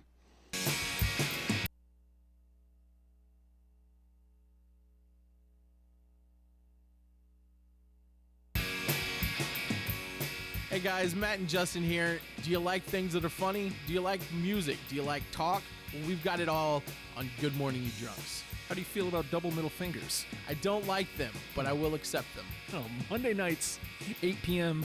Good morning, you drunks. Only on our station, Radio Free Radio, RadioFradio.com. We promise we're not going to give you double middle fingers. RadioFradio.com. Hey, y'all, this is Ron and Dale Martin Jr., and I gotta tell you, man, this Radio Free Radio thing is quite awesome. And since I spent all my money on steering wheel covers and Marlboros, I need you guys to donate $1 over at Patreon. That site is patreon.com/Radio Free Radio. If you ain't heard about it, you need to get on over there and give your $1. Dog is On RadioFradio.com.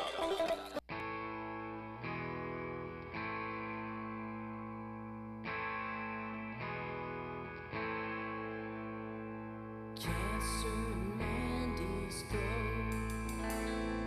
Can't afford to fix some broke. Maybe it's time. Maybe it might work great. Staring at a beyond tree. Hurting for the rest of the week. Venom it burns. Venom it turns us gray.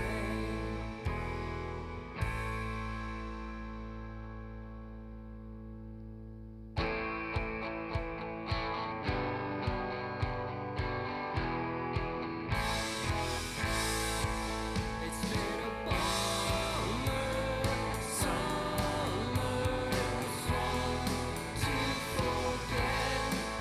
It's been a bummer summer, one to forget.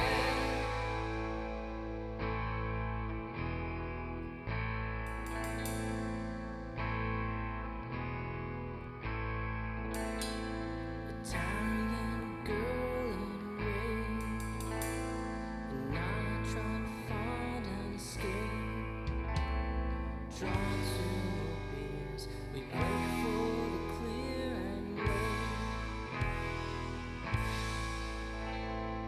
Papa died from the strokes. They battled for his ghost. We cannot deny the fate.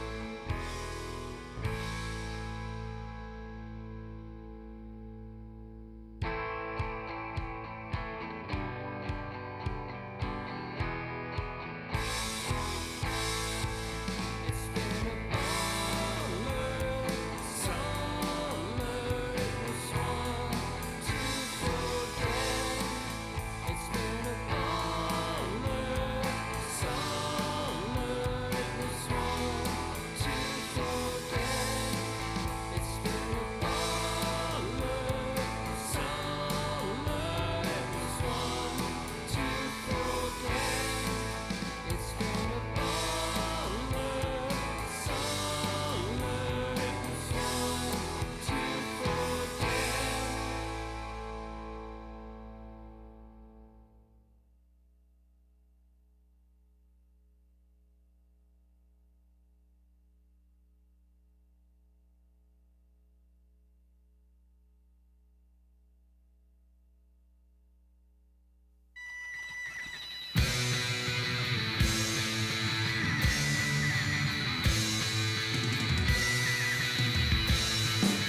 Am I on? Yep, there I go. There I go.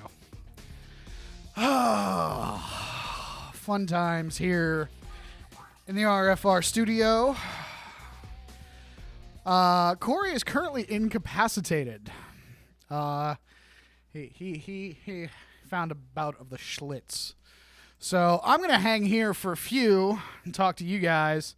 We're getting political. Obviously, the election is coming up here in a few days. Tuesday. This sucks. Just being honest, this sucks. I'm still trying to figure out whether or not I want to cast a vote. I'm still trying to figure out whether my conscience allows me to cast a vote. Because honestly, this is like voting between, no pun intended here, Corey, a pile of shit and a pile of puke, and you have to eat one. And neither of them sound appetizing. You know, it's kind of one of those things that just doesn't really make for good. It makes for great fucking television. You know, I think the political ads now are even more charged and ridiculous than they have been at any other point in history. Just because of the fact that, you know, everybody's angry. Everybody's pissed off. Obama's bad. But, you know, gay marriage is bad. Abortions are bad. Terrorists and refugees are bad. Okay. Marijuana's bad. Okay. Who gives a shit? Oh, wait. A lot of people. And then you have the other side where everybody's fucking crazy and crying and doesn't know what the fuck to do with themselves. You know, Trump and all his talk of all the things that he does or has done. Do you have it on your hand? Not anymore. Good. Did you wash? Nope. I had to start without you, pal, but it's okay. You started without me. Nope, it's all good. All right. Feel better? Yeah, that was out of nowhere. All right. Well, I'm glad we took care of the situation. The situation. For those who don't know, I had to poop. And Matt had locked the door. Door was locked. Sorry, Matt. He's going to find that next week. No, I'm going to figure out a way to get rid of it, man. I'm not just going to leave that behind the garage here. Although, I will say, in a pinch, coffee filters aren't terrible. Pretty good toilet paper, aren't they? Because you can get in there. They're curved, you know? Oh, yeah. So yeah, it's kind of like Cottonelle. Yeah, you get in the nooks and crannies. It's not the worst thing ever. It's better than a pile of leaves. It's also better than the two political candidates that we have to vote for president. Exactly. 757-848-5920 is the number here at the studio.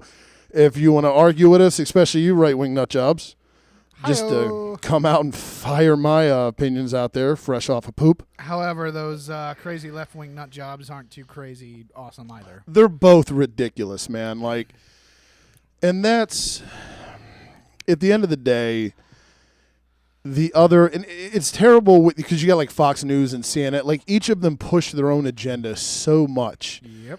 And you see they absolutely outright refuse to listen to anything from the other side because, you know, hey, I'm a Republican and you're a Democrat or vice versa. And it doesn't help anything. No, it doesn't. At the end of the day, it's like, but we're all Americans, though. Shouldn't that be, you know? Like, why do we have, like, I think we should do away with the two-party system because we'll sit here and we'll preach, hey, you know, all lives matter. Let's come together, John Lennon, hippies, and share the land, the guess who. But we're dividing people. Yep. You know, and another thing to me, just quick side note, it should be. Notice how I had to check my hand there. After you wiped your nose? Yeah, like a wrestler. Did I blade deep enough or nah? It's funny to me because is it or is it not the most American thing ever to ask people to go to work and bust their ass all day. Then, hey, it's your obligation. You're a piece of shit if you don't vote, but go to work, bust your ass, and then go to a school or community center and sit in a fucking line for a few hours just so you can punch a ballot. You know? I'm sorry, but to me, every 4 years, election day, I'm talking presidential elections, not the little fucking Randy Gilliland, the little pissant mayor shit around here. Not that, not the local stuff, but every 4 years, make election day a holiday. Because I'll be honest, one of the main reasons I may or may not vote in this is because I don't know if I'm going to have the time, dude. You know? It's you've seen my life post-work. Yep. You know? When I leave work at 4:30 every day and I've put in my time, my work is not done. You know? I go home and there's more work that I don't get paid to do. You know? And now you're asking me and a bunch of other people to go stand in a line for God knows it. In this election, the turnout's going to be ridiculous. Oh, yeah. You know, this is probably going to be record turnout. And, I mean, last time I voted, it was ridiculous enough.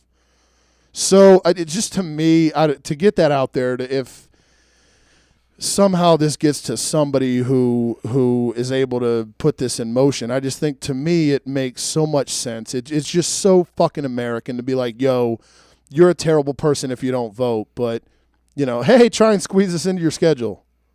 No. Give me a fucking day off work, you know, and then I'll do it. National holiday. That's what I'm saying. Make Presidential Election Day a national holiday. That's one day every 4 years. The only things that are open are 7-Eleven and Walmart. We'll be okay. Pretty much. You know? And maybe McDonald's because, you know, who doesn't like a bacon McDouble after, you know. Feeling like they already want to kill themselves. Yeah, begrudgingly writing in the lesser of two evils on a ballot. Pretty much. As I was saying before you entered, I don't know if I'm going to be voting just because I don't feel like voting between this year, a pile of dog shit and a pile of puke, and I have to eat one of them. Yeah. It doesn't tingle my jigglies. Nope, not a good time. You know, you got on the one hand, you have Hillary Clinton, who, you know, for all intents and purposes, has been doing this for, you know, way too goddamn long. And then on the other hand, you have Donald Trump, who has never done this in his entire life, but ever. All of a sudden, he is the best thing since sliced white fucking bread.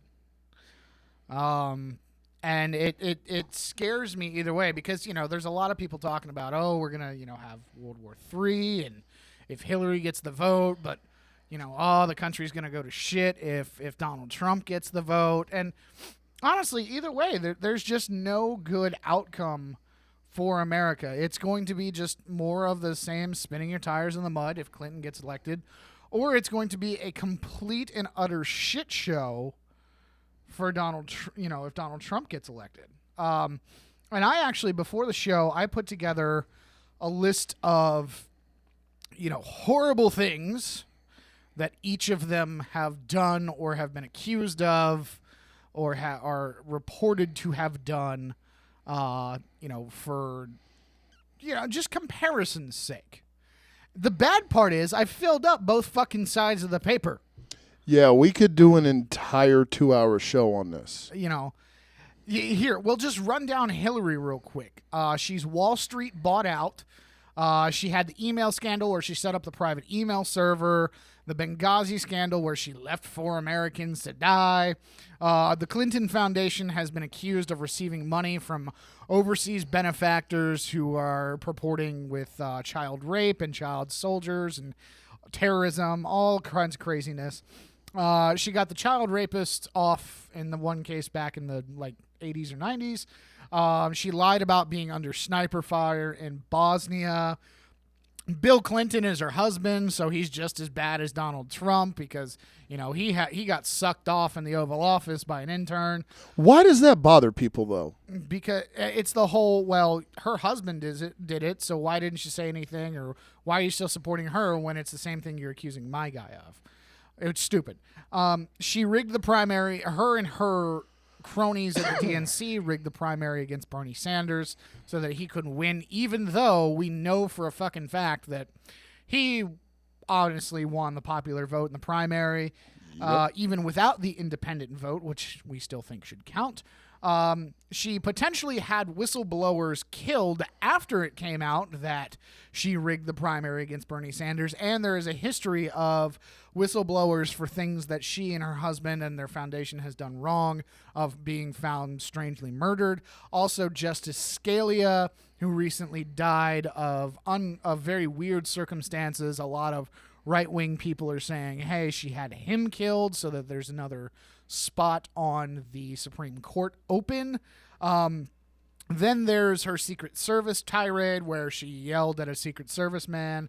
The overall health of Hillary Clinton, the fact that a lot of people are saying that she doesn't have the stamina to make it through a presidency, much less 2 terms. The fact that she doesn't have the ability to walk upright on her own, et cetera, et cetera. The fact that she is a proponent of the TPP, which is the trade agreement that Obama signed between 20 nations, and now we get to trade. And apparently it's taking a lot of American jobs out of America, but we're not going to talk about that. And then she's against energy jobs, dirty energy jobs, particularly coal and gas, oil. Then there's the whole refugee thing where a lot of people are saying she's going to let refugees in your country and your kids are going to get raped by Muslims and radical Islamic terrorists, this, that, and the other. It's dumb.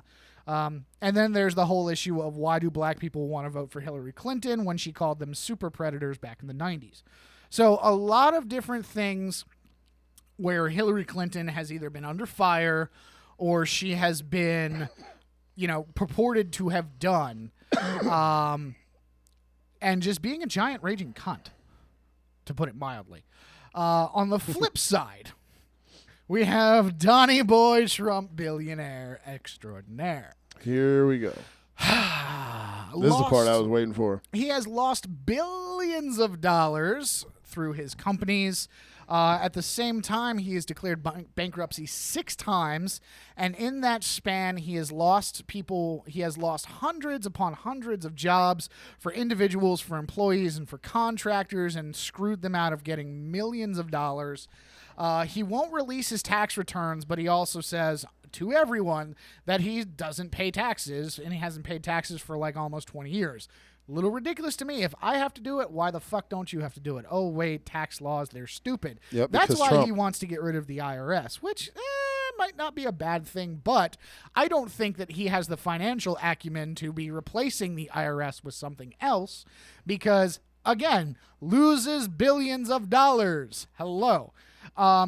Then there's the racism, the blatant racism and the blatant sexism by Donald Trump, a la Mexicans are murderers and rapists, and grab her by the pussy. Then you have him mocking openly a disabled reporter that did that one. That was fucking gross, man. He is a disgusting human being. I mean, look, we joke around here and talk about Jews and stuff, okay, but yeah, no. At the end of the day, you've got to have a sarcasm meter in life. And if your sarcasm meter doesn't go up super high, we like for you to tune in 10 to midnight on Thursdays, but you're gonna take away a lot of the wrong shit. Exactly. But he just went overboard with that. He's a fucking dirtbag. Dude. And then, of course, he's cohorts with Putin. Oh, he claims, I've never met Putin in my entire life. He's not my friend. But bullshit. But he says he's a great leader. Exactly. And this is a guy who takes people out and has them shot in the fucking head if they disagree with him. So we're looking at, a guy who...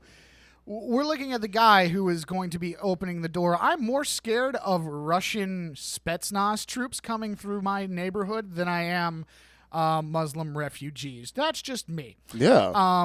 And then all of his shit is made in China and made in Mexico.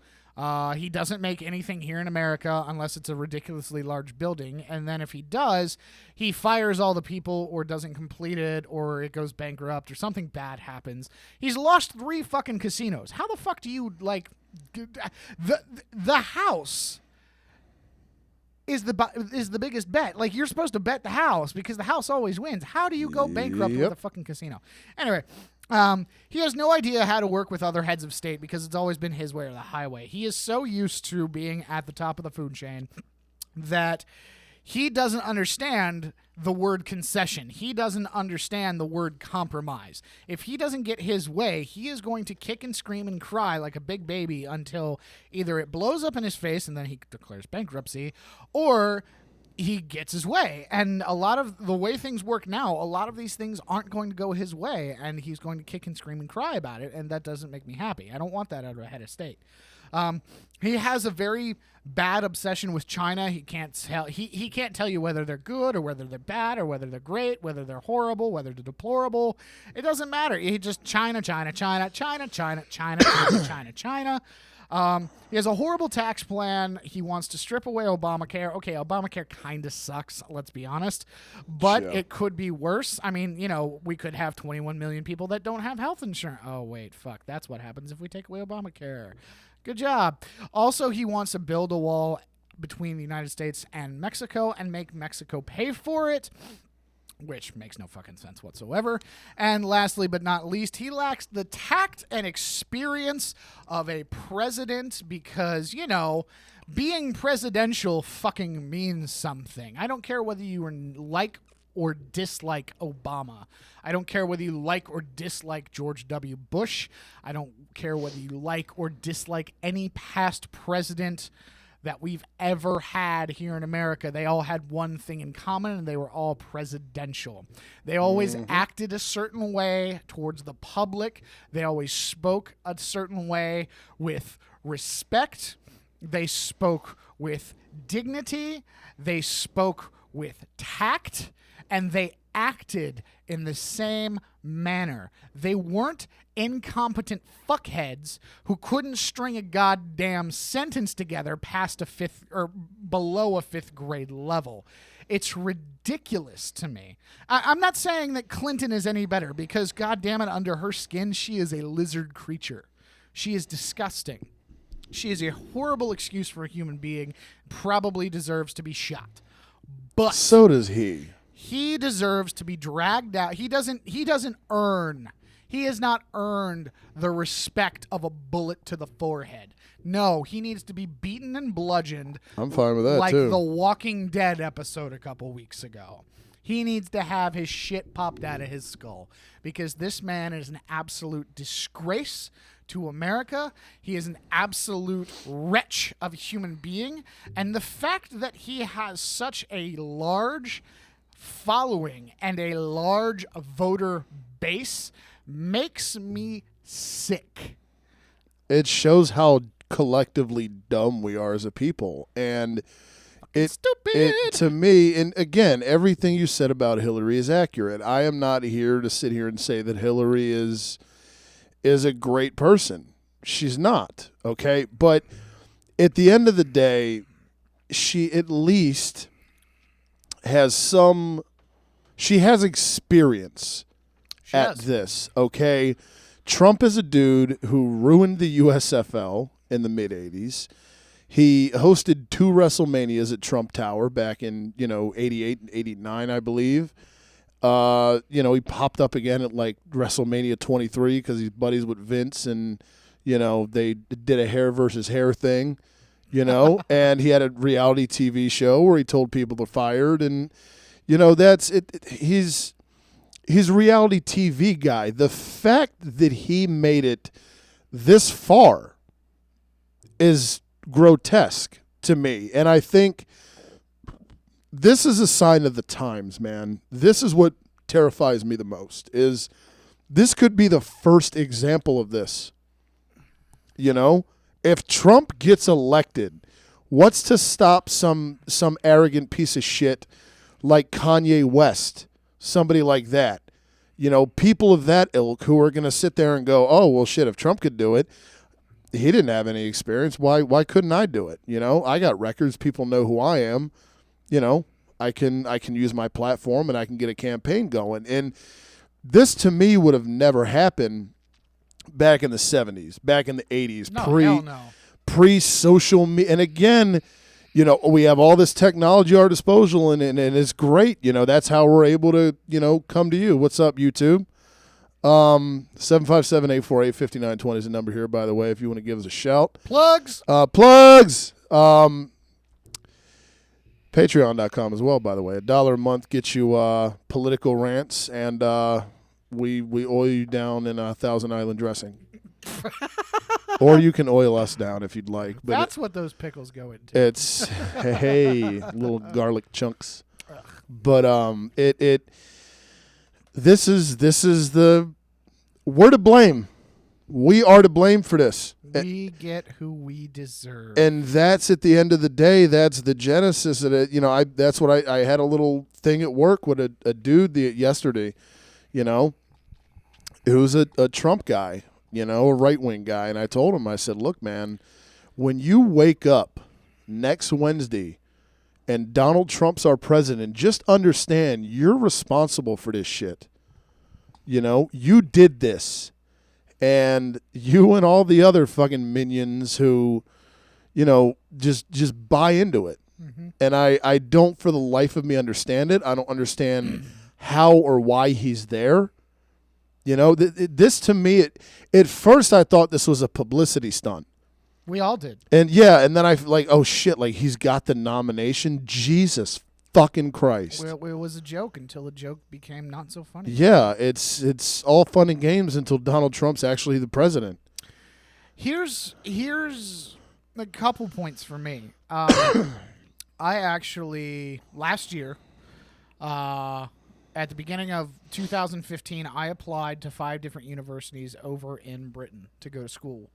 Because I wanted to go get my coaching degree, because there are only 2 schools here in the States that offer coaching degrees as a real undergraduate major, and that's Southern Miss and West Virginia. The rest of them are glorified PE teacher undergrads. Yeah.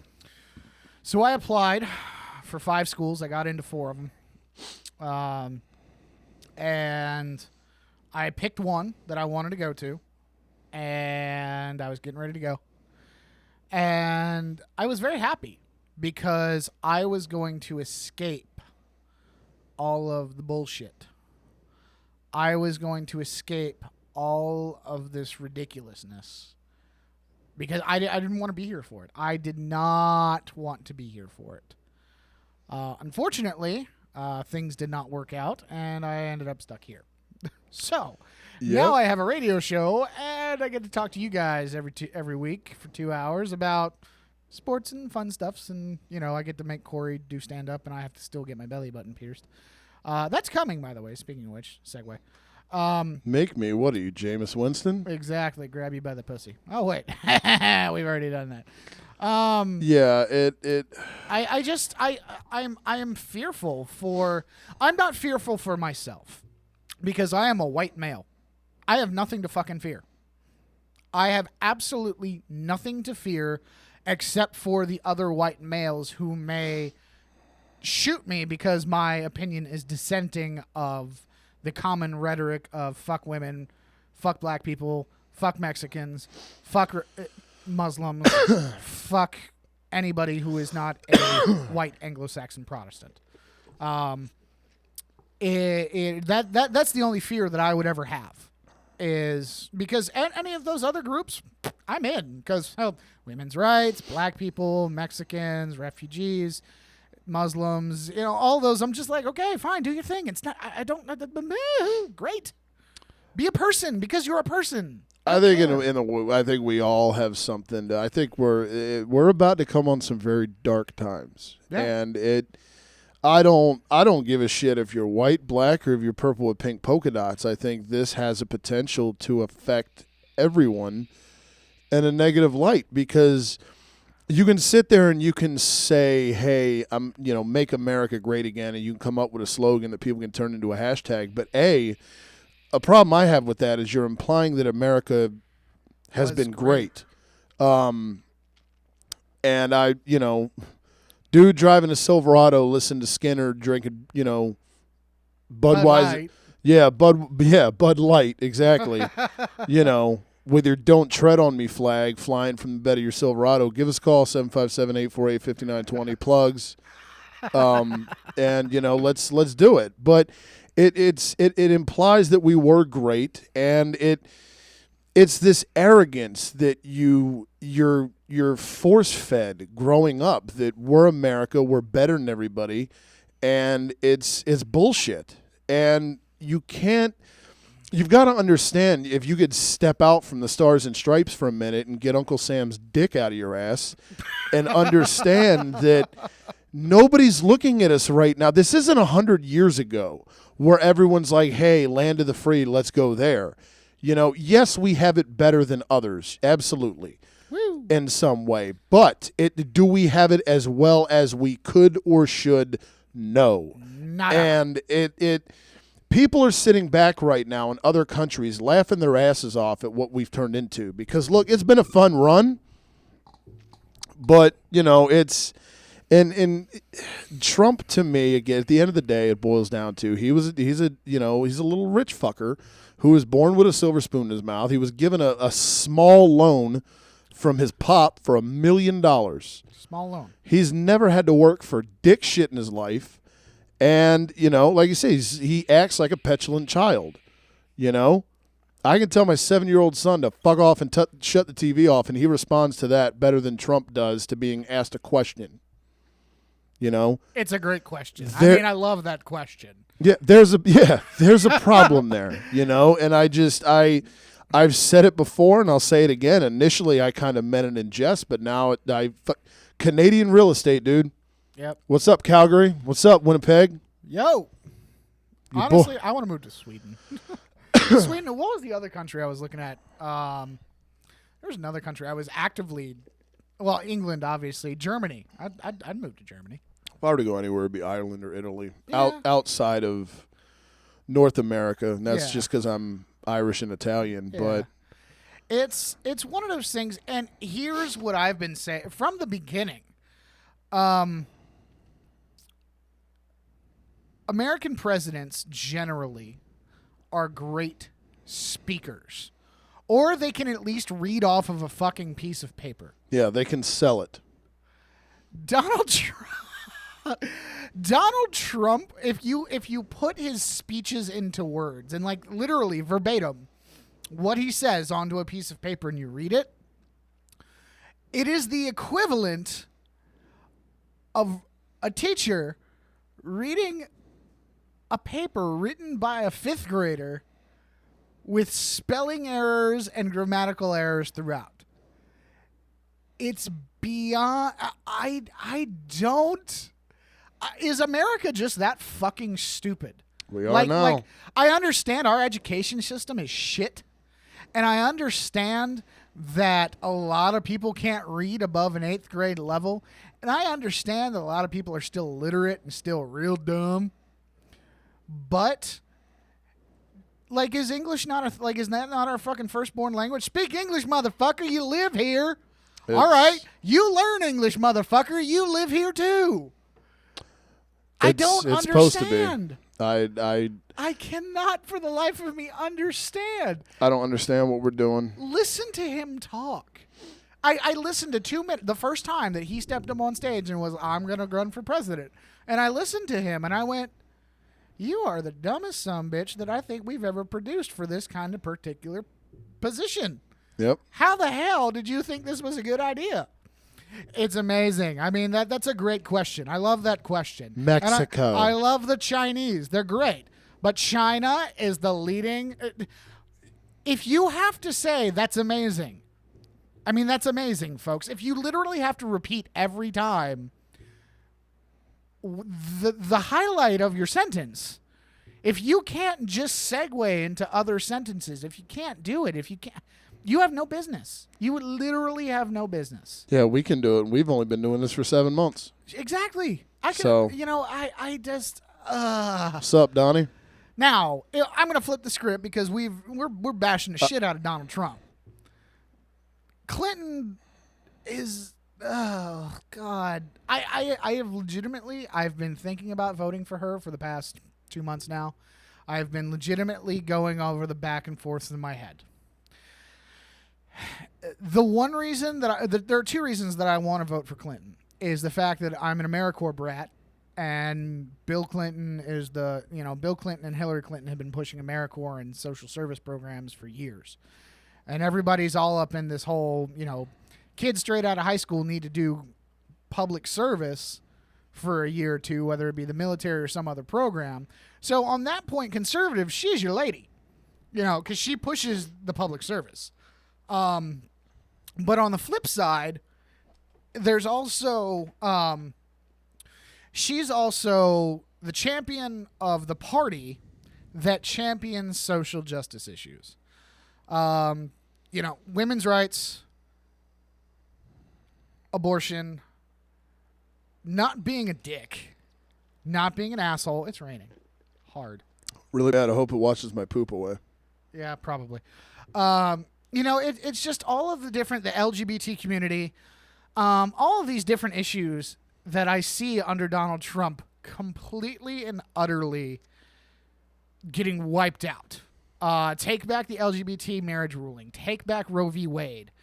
Take back all of the social progress that we have fought for. Civil rights, women's rights. Just take back all of it. Because in a world where Donald Trump is president and Mike Pence... Yeah, shit. Mike Pence, who thinks electrotherapy is the way to cure someone who is gay or lesbian. Well, to Hillary, too, quickly, say what you want about Bill, as in Clinton, and people are up in arms about, Lewinsky blowing him. And, whatever. I mean, fucking 20 years later, people are still hung up on that. He's all right? a real OG. Yeah, look, I'll be honest. Hillary or Monica, I'll take Lewinsky. Give me the Pollock. Yeah, right? Yeah, so, I mean, whatever, man. You say what you want, but as a president, Bill Clinton's the best we've had in the last 20 years. Pretty much. Okay?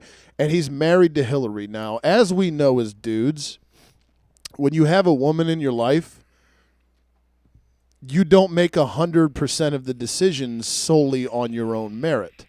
So who do you think was kind of in his pocket giving him a hockey assist throughout his 2 terms? Yep. Hillary. That one chick that's in the Congress. Yeah. And again, she has her faults as well, but experience points, all right? Yeah. If you were to give these presidents Madden ratings, all right, Hillary's would be a little bit higher than Trump's. Hillary is Tom Brady. And Donald Trump is Jameis Winston. No, Trump is Bryce Petty, dude. No, I think fuck her right in the pussy applies. It does, but Jameis Winston is a better quarterback than Trump would be president. Is what I'm getting at. Oh, okay. If you I look got at the yeah if you look at the score of the game right now. Remember how it was 14-13 when we left the house? Yep. It was 40-14 a minute ago when I looked, and now the final score is 43-28 Atlanta. I know Mike Evans went off for me in fantasy, so you did. You're happy. Yep. Thanks, 13. And I had 4 starters on bye weeks this week, and I'm probably gonna win because of Mike Evans. So what's up, 8-1? Woo! Speaking of NFL halfway point. Are we gonna flip script, take a hard left turn? Yep, let's do it because we got fuck some other Trump, stuff. Fuck Clinton, Bernie Sanders for president. Bernie, old man Bernie, all day. He's my man, not an asshole, and he's not a lying, cheating piece of shit. just an old dude trying to help folks, which is what it's supposed to be all about. Right. So, yep. No dapple. No dapple. And he's probably gonna be dead by 2020. So just our luck. Ding. We're at the NFL. Halfway point. Yeah, I sound like fucking Trump. Midway through football season. So we're going to revisit our Super Bowl predictions. For those who can't recall, I had the Cardinals over the Bengals, and you had the Packers over the Chiefs. Yep. How are you feeling about yours? Well, not too bad. I mean, the Packers are only a game out in the NFC North. They're still competitive. They've had a couple of bad losses to Cowboys and the Falcons. They're going to be in the mix because 12. They're going to be in the mix because 12.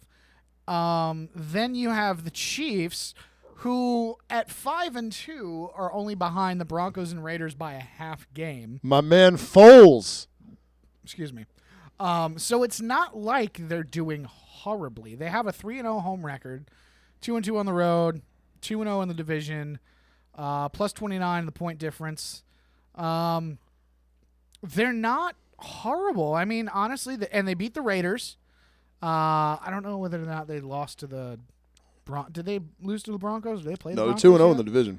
Yeah, they played. So they played. San Diego Kansas. and- San Diego and Oakland is what I was going to say. Yeah, they can't play so themselves. It's not mad. They beat the regular season. They beat the Chargers. They lost to the Texans, but the Texans are a playoff team. They beat the Jets. They lost bad to the Steelers, but that was the Steelers coming back after they got manhandled by the Eagles. Yep. They beaten the Raiders. They beaten the Saints. They beaten the Colts. So their wins aren't great, but they're 5-2, and their losses are to two playoff teams. So it's still a possibility. I'm lower on the possibility of it happening now, just because the way we see the American League or the American Conference playing out with the Patriots being crazy. And the Raiders and Broncos going off. And then obviously in the NFC, the Cowboys are going off, and the Falcons are still lurking. They've got the win over the Packers. So there's like a 5% chance of my matchup. Yeah. Yours is Cardinals-Bengals. I do not feel good about mine. I was super high on Arizona. I picked them to once upon a time, back when our friendship was first blossoming. Yep. Before we were on the air here, before we were big stars. I picked the Cardinals to win the Super Bowl last year. I'm high on Arizona. I love Bruce Arians. When we hired Chip, that's the guy I wanted. We were going to bring him back for a second interview, and we ended up making the wrong move. So good job, Lori. Ding, ding, ding. I do not like what I've seen from them. I think defensively they're kind of starting to put it together again. Fitzgerald's still productive, but he's old. Michael Floyd has been a ghost. Same with John Brown. My guy David Johnson is a fucking beast. But Carson Palmer, i.e. Dennis Quaid in Any Given Sunday, he's been an abject disaster. So I don't see Arizona beating the elite in the NFC, and Cincinnati's under 500. They can't beat the Skins in London. So, and I get time zones and whatnot, but you play the Skins. Trust me, I know, because we lost to them. You should beat them. Yep. So, especially when you have, and I have always been of the opinion of Cincinnati. I think top to bottom has it. Possibly the most talented roster on paper in the NFL. And I think eventually that's got to translate to something. Maybe not a ring, man. I mean, putting them in was a bit of a roll of the dice. But I would think they get to the divisional round, man. Maybe an AFC title game. You know, Andy Dalton's got that in him. Win a fucking playoff game at least. So, yeah, exactly. That or shit can Marvin Lewis. Yep, get a real coach. Yeah, no shit. So there's funny enough, the Bengals and the Cardinals actually have the same record at the halfway point at 3-4-1. Yep, both ties. We've had 2 ties. You wouldn't have predicted that. Nope. Let's pick the games that are going to be ties. Oh, wait. No, who the fuck? If anybody can legitimately say that they predicted that Seattle and Arizona were going to tie in a 6-6 game, I want to meet you. Give me the Powerball numbers. And I want you to punch me in the face. Yeah. Because I deserve it, because I didn't pick it. Give me the Powerball numbers immediately. Absolutely. We'll go halvesies. You want to do 3 minutes on hockey? Yep, and I'm then going to do a couple minutes on draft. pucks. We'll do a draft and last call, and we'll get the hell out of here. On the ice, my guy, Fantasy Plug, also 848-5920 is the number here at the studio. Give us a holler in the last 15 minutes if you choose to do so. Carey Price for the Canadians. I picked Montreal to make the playoffs. They missed last year. Carey Price was the Hart Trophy winner in 2014-15. That's the MVP for those who don't know hockey. The Habs are 9-0-1. They have yet to lose a game in regulation. Gross. Since Carey Price's return, they're 6-0 and 0. He's allowed only 7 goals in 6 starts, and they shut out Vancouver last night 3-0. This is a team, again, they made the deal for Shea Weber. Short term, that is going to pay off for them because he's got a wicked shot. He's a hell of a defenseman, one of the best in the league. He hits a wicked hard. Wicked high, dude. Go park the car down at Harvard. Harvard Yard. And and they've got talent too. Pacioretty, Galchenyuk. They've got guys up there that can get the job done. I love what the Habs are doing. And Carey Price he's the best in the game when he's healthy. He's had some issues. Again, he missed the first 3 games of this year with the flu.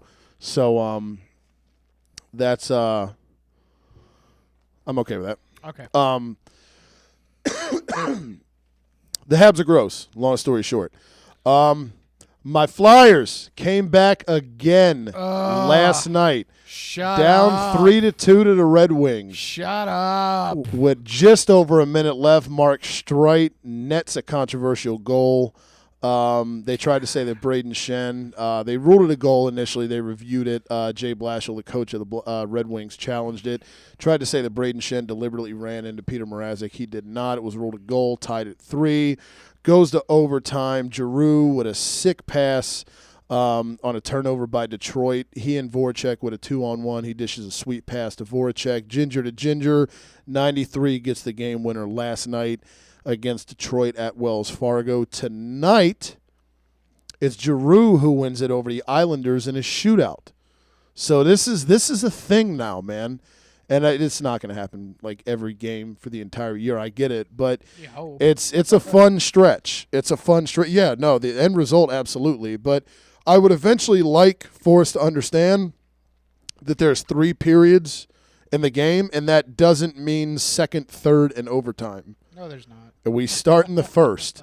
And it's funny because the Flyers have actually they've allowed more goals in the first period through this point in the season than any other team. And in the second period, we've scored more than any other team. So there's a fun, weird stat. I'm going to get to the last one in last call. So right, I'm going to save that. I'm going to talk about my team. All right, go ahead and talk about your for stars. 2 seconds. We can't fucking score. No, which is surprising, This dude. is the biggest, probably one of the biggest surprises of the season right now. The Stars can't fucking find their offense, and what it means for us now is, we really have to fight. We're sitting at 3-4-2. We're not, last year we kicked off to like a 13-1-1 record to start the season. We were on fire. Mm-hmm. And now it's one of those things is we can't win the close games. We can't win the big games. It really depends. Coming into tonight before we played the Blues, we only had 2 wins. So, we only had 4 points out of fucking 8 games. Yeah, and you fuckers were my Stanley Cup pick out of the West. And so it's, obviously injuries. A lot of people talked about this. The Stars had a ton of injuries coming out of the offseason. Mm-hmm. But, we really need to find our guys. Our coach has sat a couple of defensemen because they haven't been playing well, healthy scratches. We really need to get our act together before, we just get run over and miss the playoffs or, pop an 8 seed and get eliminated in the first round by fucking Chicago. I'd be angry. Fun note, Edmonton, 7-3-1. The fuck? Yep, and I was Is that going to be your last call?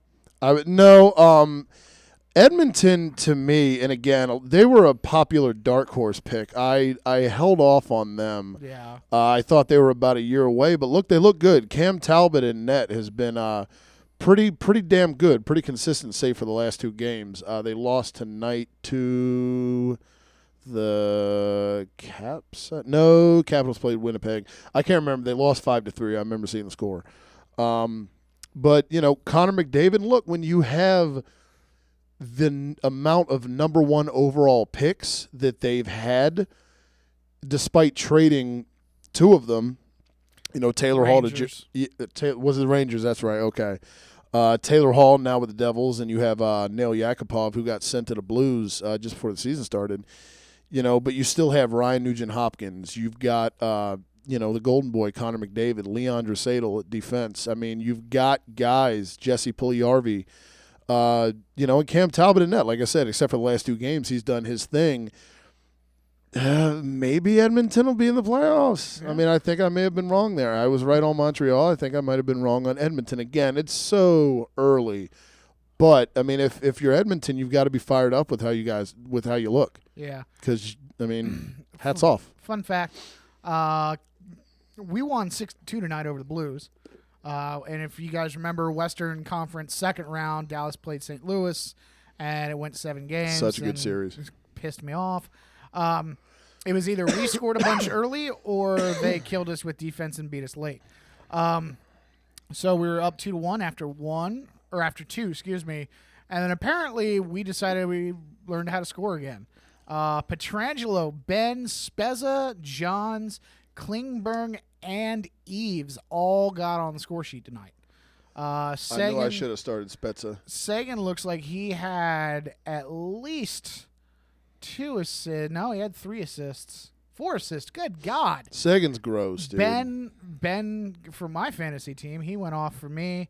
Tonight, it looked like he had 3 assists and a goal. Final score 6-2. Dallas put in 4 in the last period, so that makes me happy.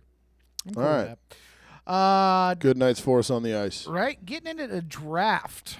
All right, so what do we got? Because this is what distracted me a few minutes ago. Yeah. So board games. It's a good call though. Board games. So why not? Because board games are fun. Who doesn't want to lose friends? Yeah, and it's fun to distract yourself when you've got these 2 dipshits running for president. So who's up for a game of Clue? You got a pen? I could go ahead and jot some of these down, yeah, or hold on. Whenever you're done typerizing. Hey, I'm trying to get us likes and shares. No, you're good. You're good. I do the gram thing while you book of faces. Oh, hey, orange pen. I'm totally stealing this. It's your pen. Oh, it is? It's from the house. I was wondering why it looked familiar. Not a lot of people like orange. All right, you pick first, I believe. Probably. Are we going to make no friends, or are we going like ones we just love to play? What do you mean? Like Monopoly.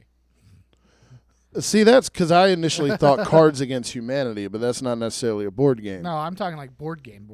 No, I mean, I'm fine with that. All right, my number 1 overall is going to be Risk. Risk. All right. It's a good call. All right. There's 2 in particular that I like, but I'm going with 1 because it's even more fun as an adult, believe it or not. I'm going Monopoly. All right, there you go. Monopoly is... It gets interesting. It does, and you've got to have... This is why kids now couldn't play it. You have to have an attention span for Monopoly. Yeah. Like, it takes a while, and when you lose, it's so depressing. It's the worst thing because you've invested, like, your life into this shit. Yeah. For 4 hours.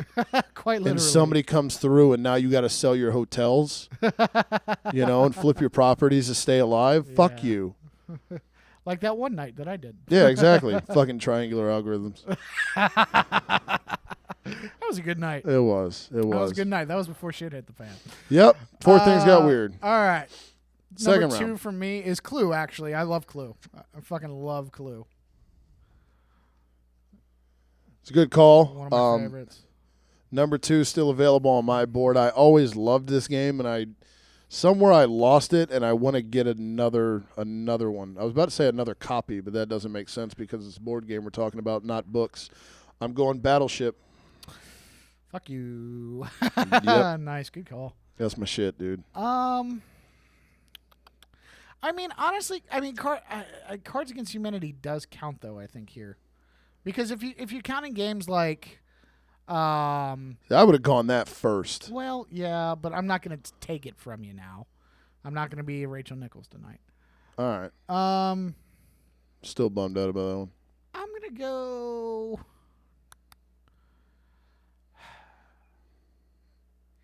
I always liked playing Sorry.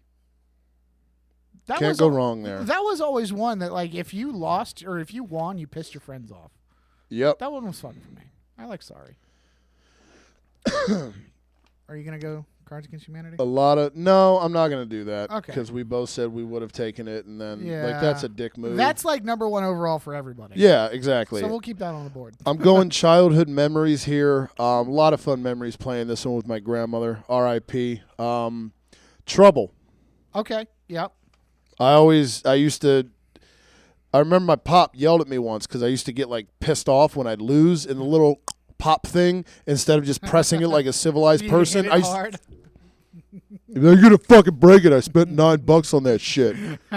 Get a job. I used to think it was an asshole, and now I have a kid, and I'm Now like, you understand. Pop, I get it.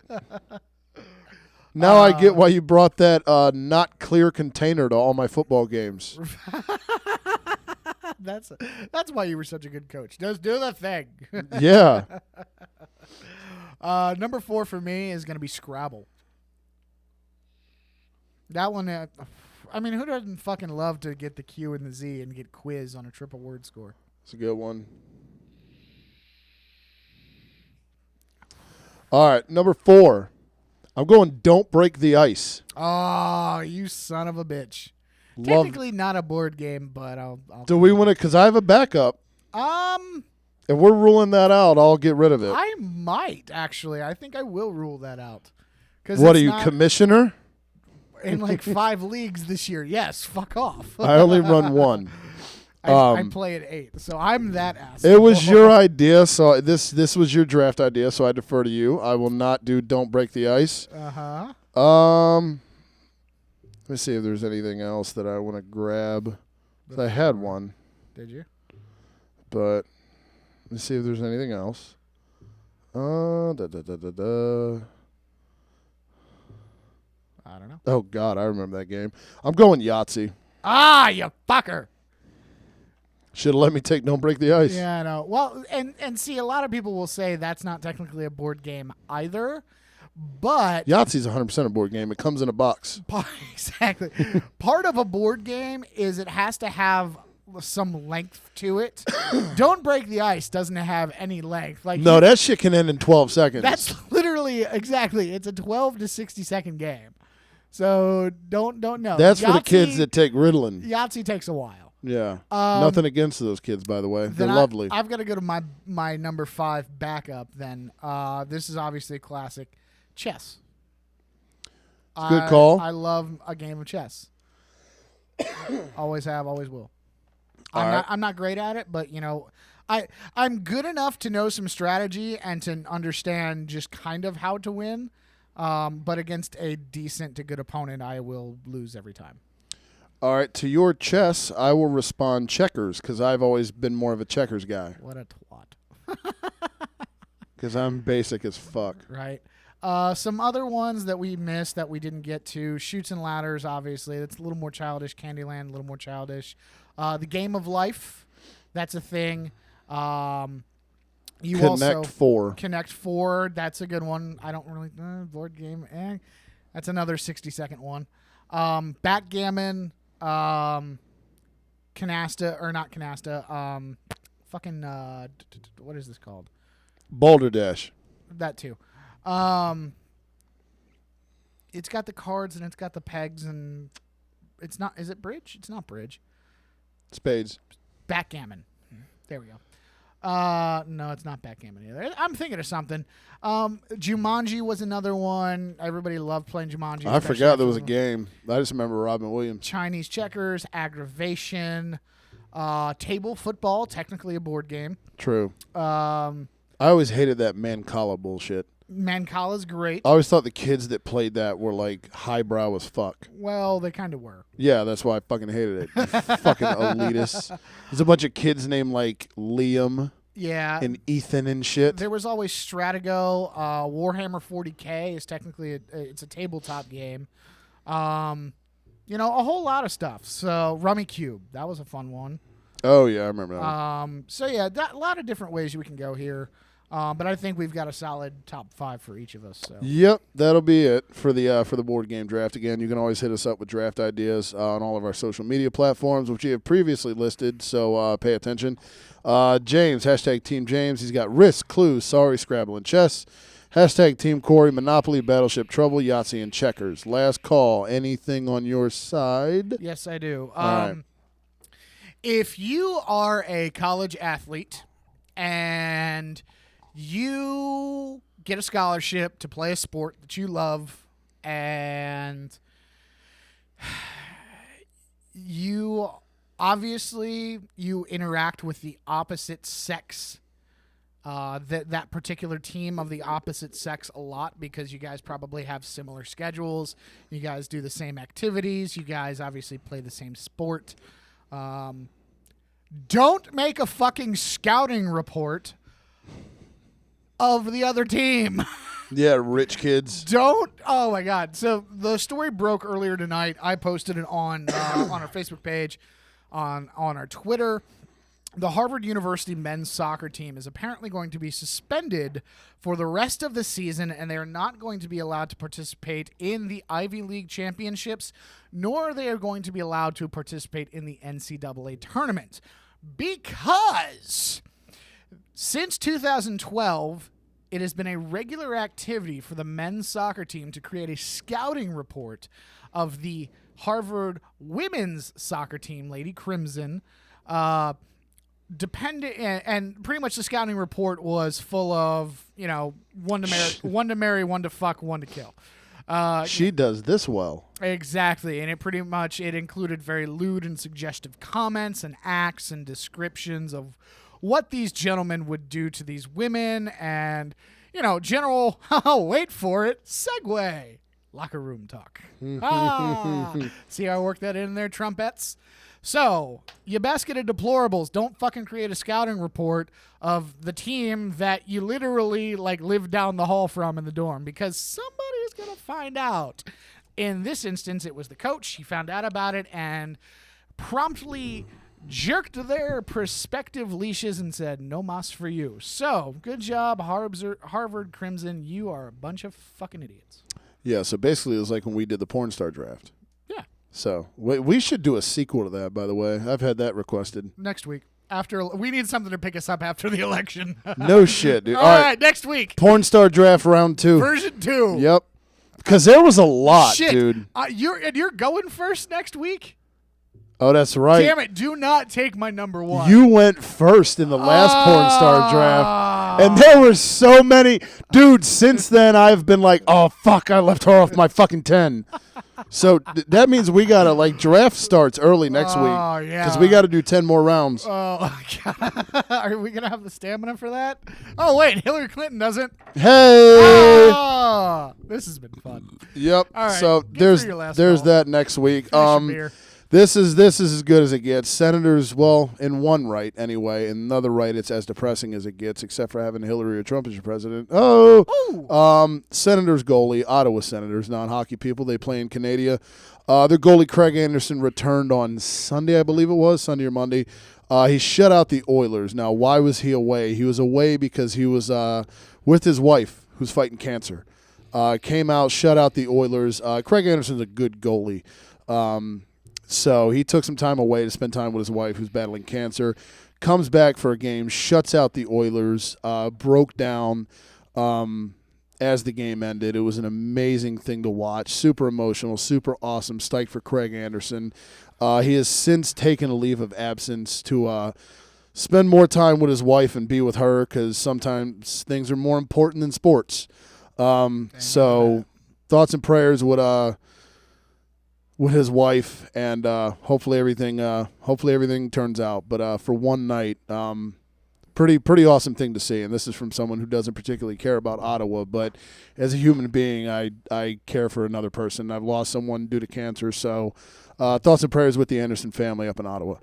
So that's going to be everything for this week. We're 7 minutes over, and I don't want to get cut off, so that's going to be everything for this particular week. So we'll see you back next week for depressing election coverage, more random sports shenanigans, and Porn Star Draft Part 2. So for James Clark, this is Corey O'Neill. Thanks for tuning in to Pistol Midnight. We'll see you back next week on our station, RadioFRadio.com. Chicago!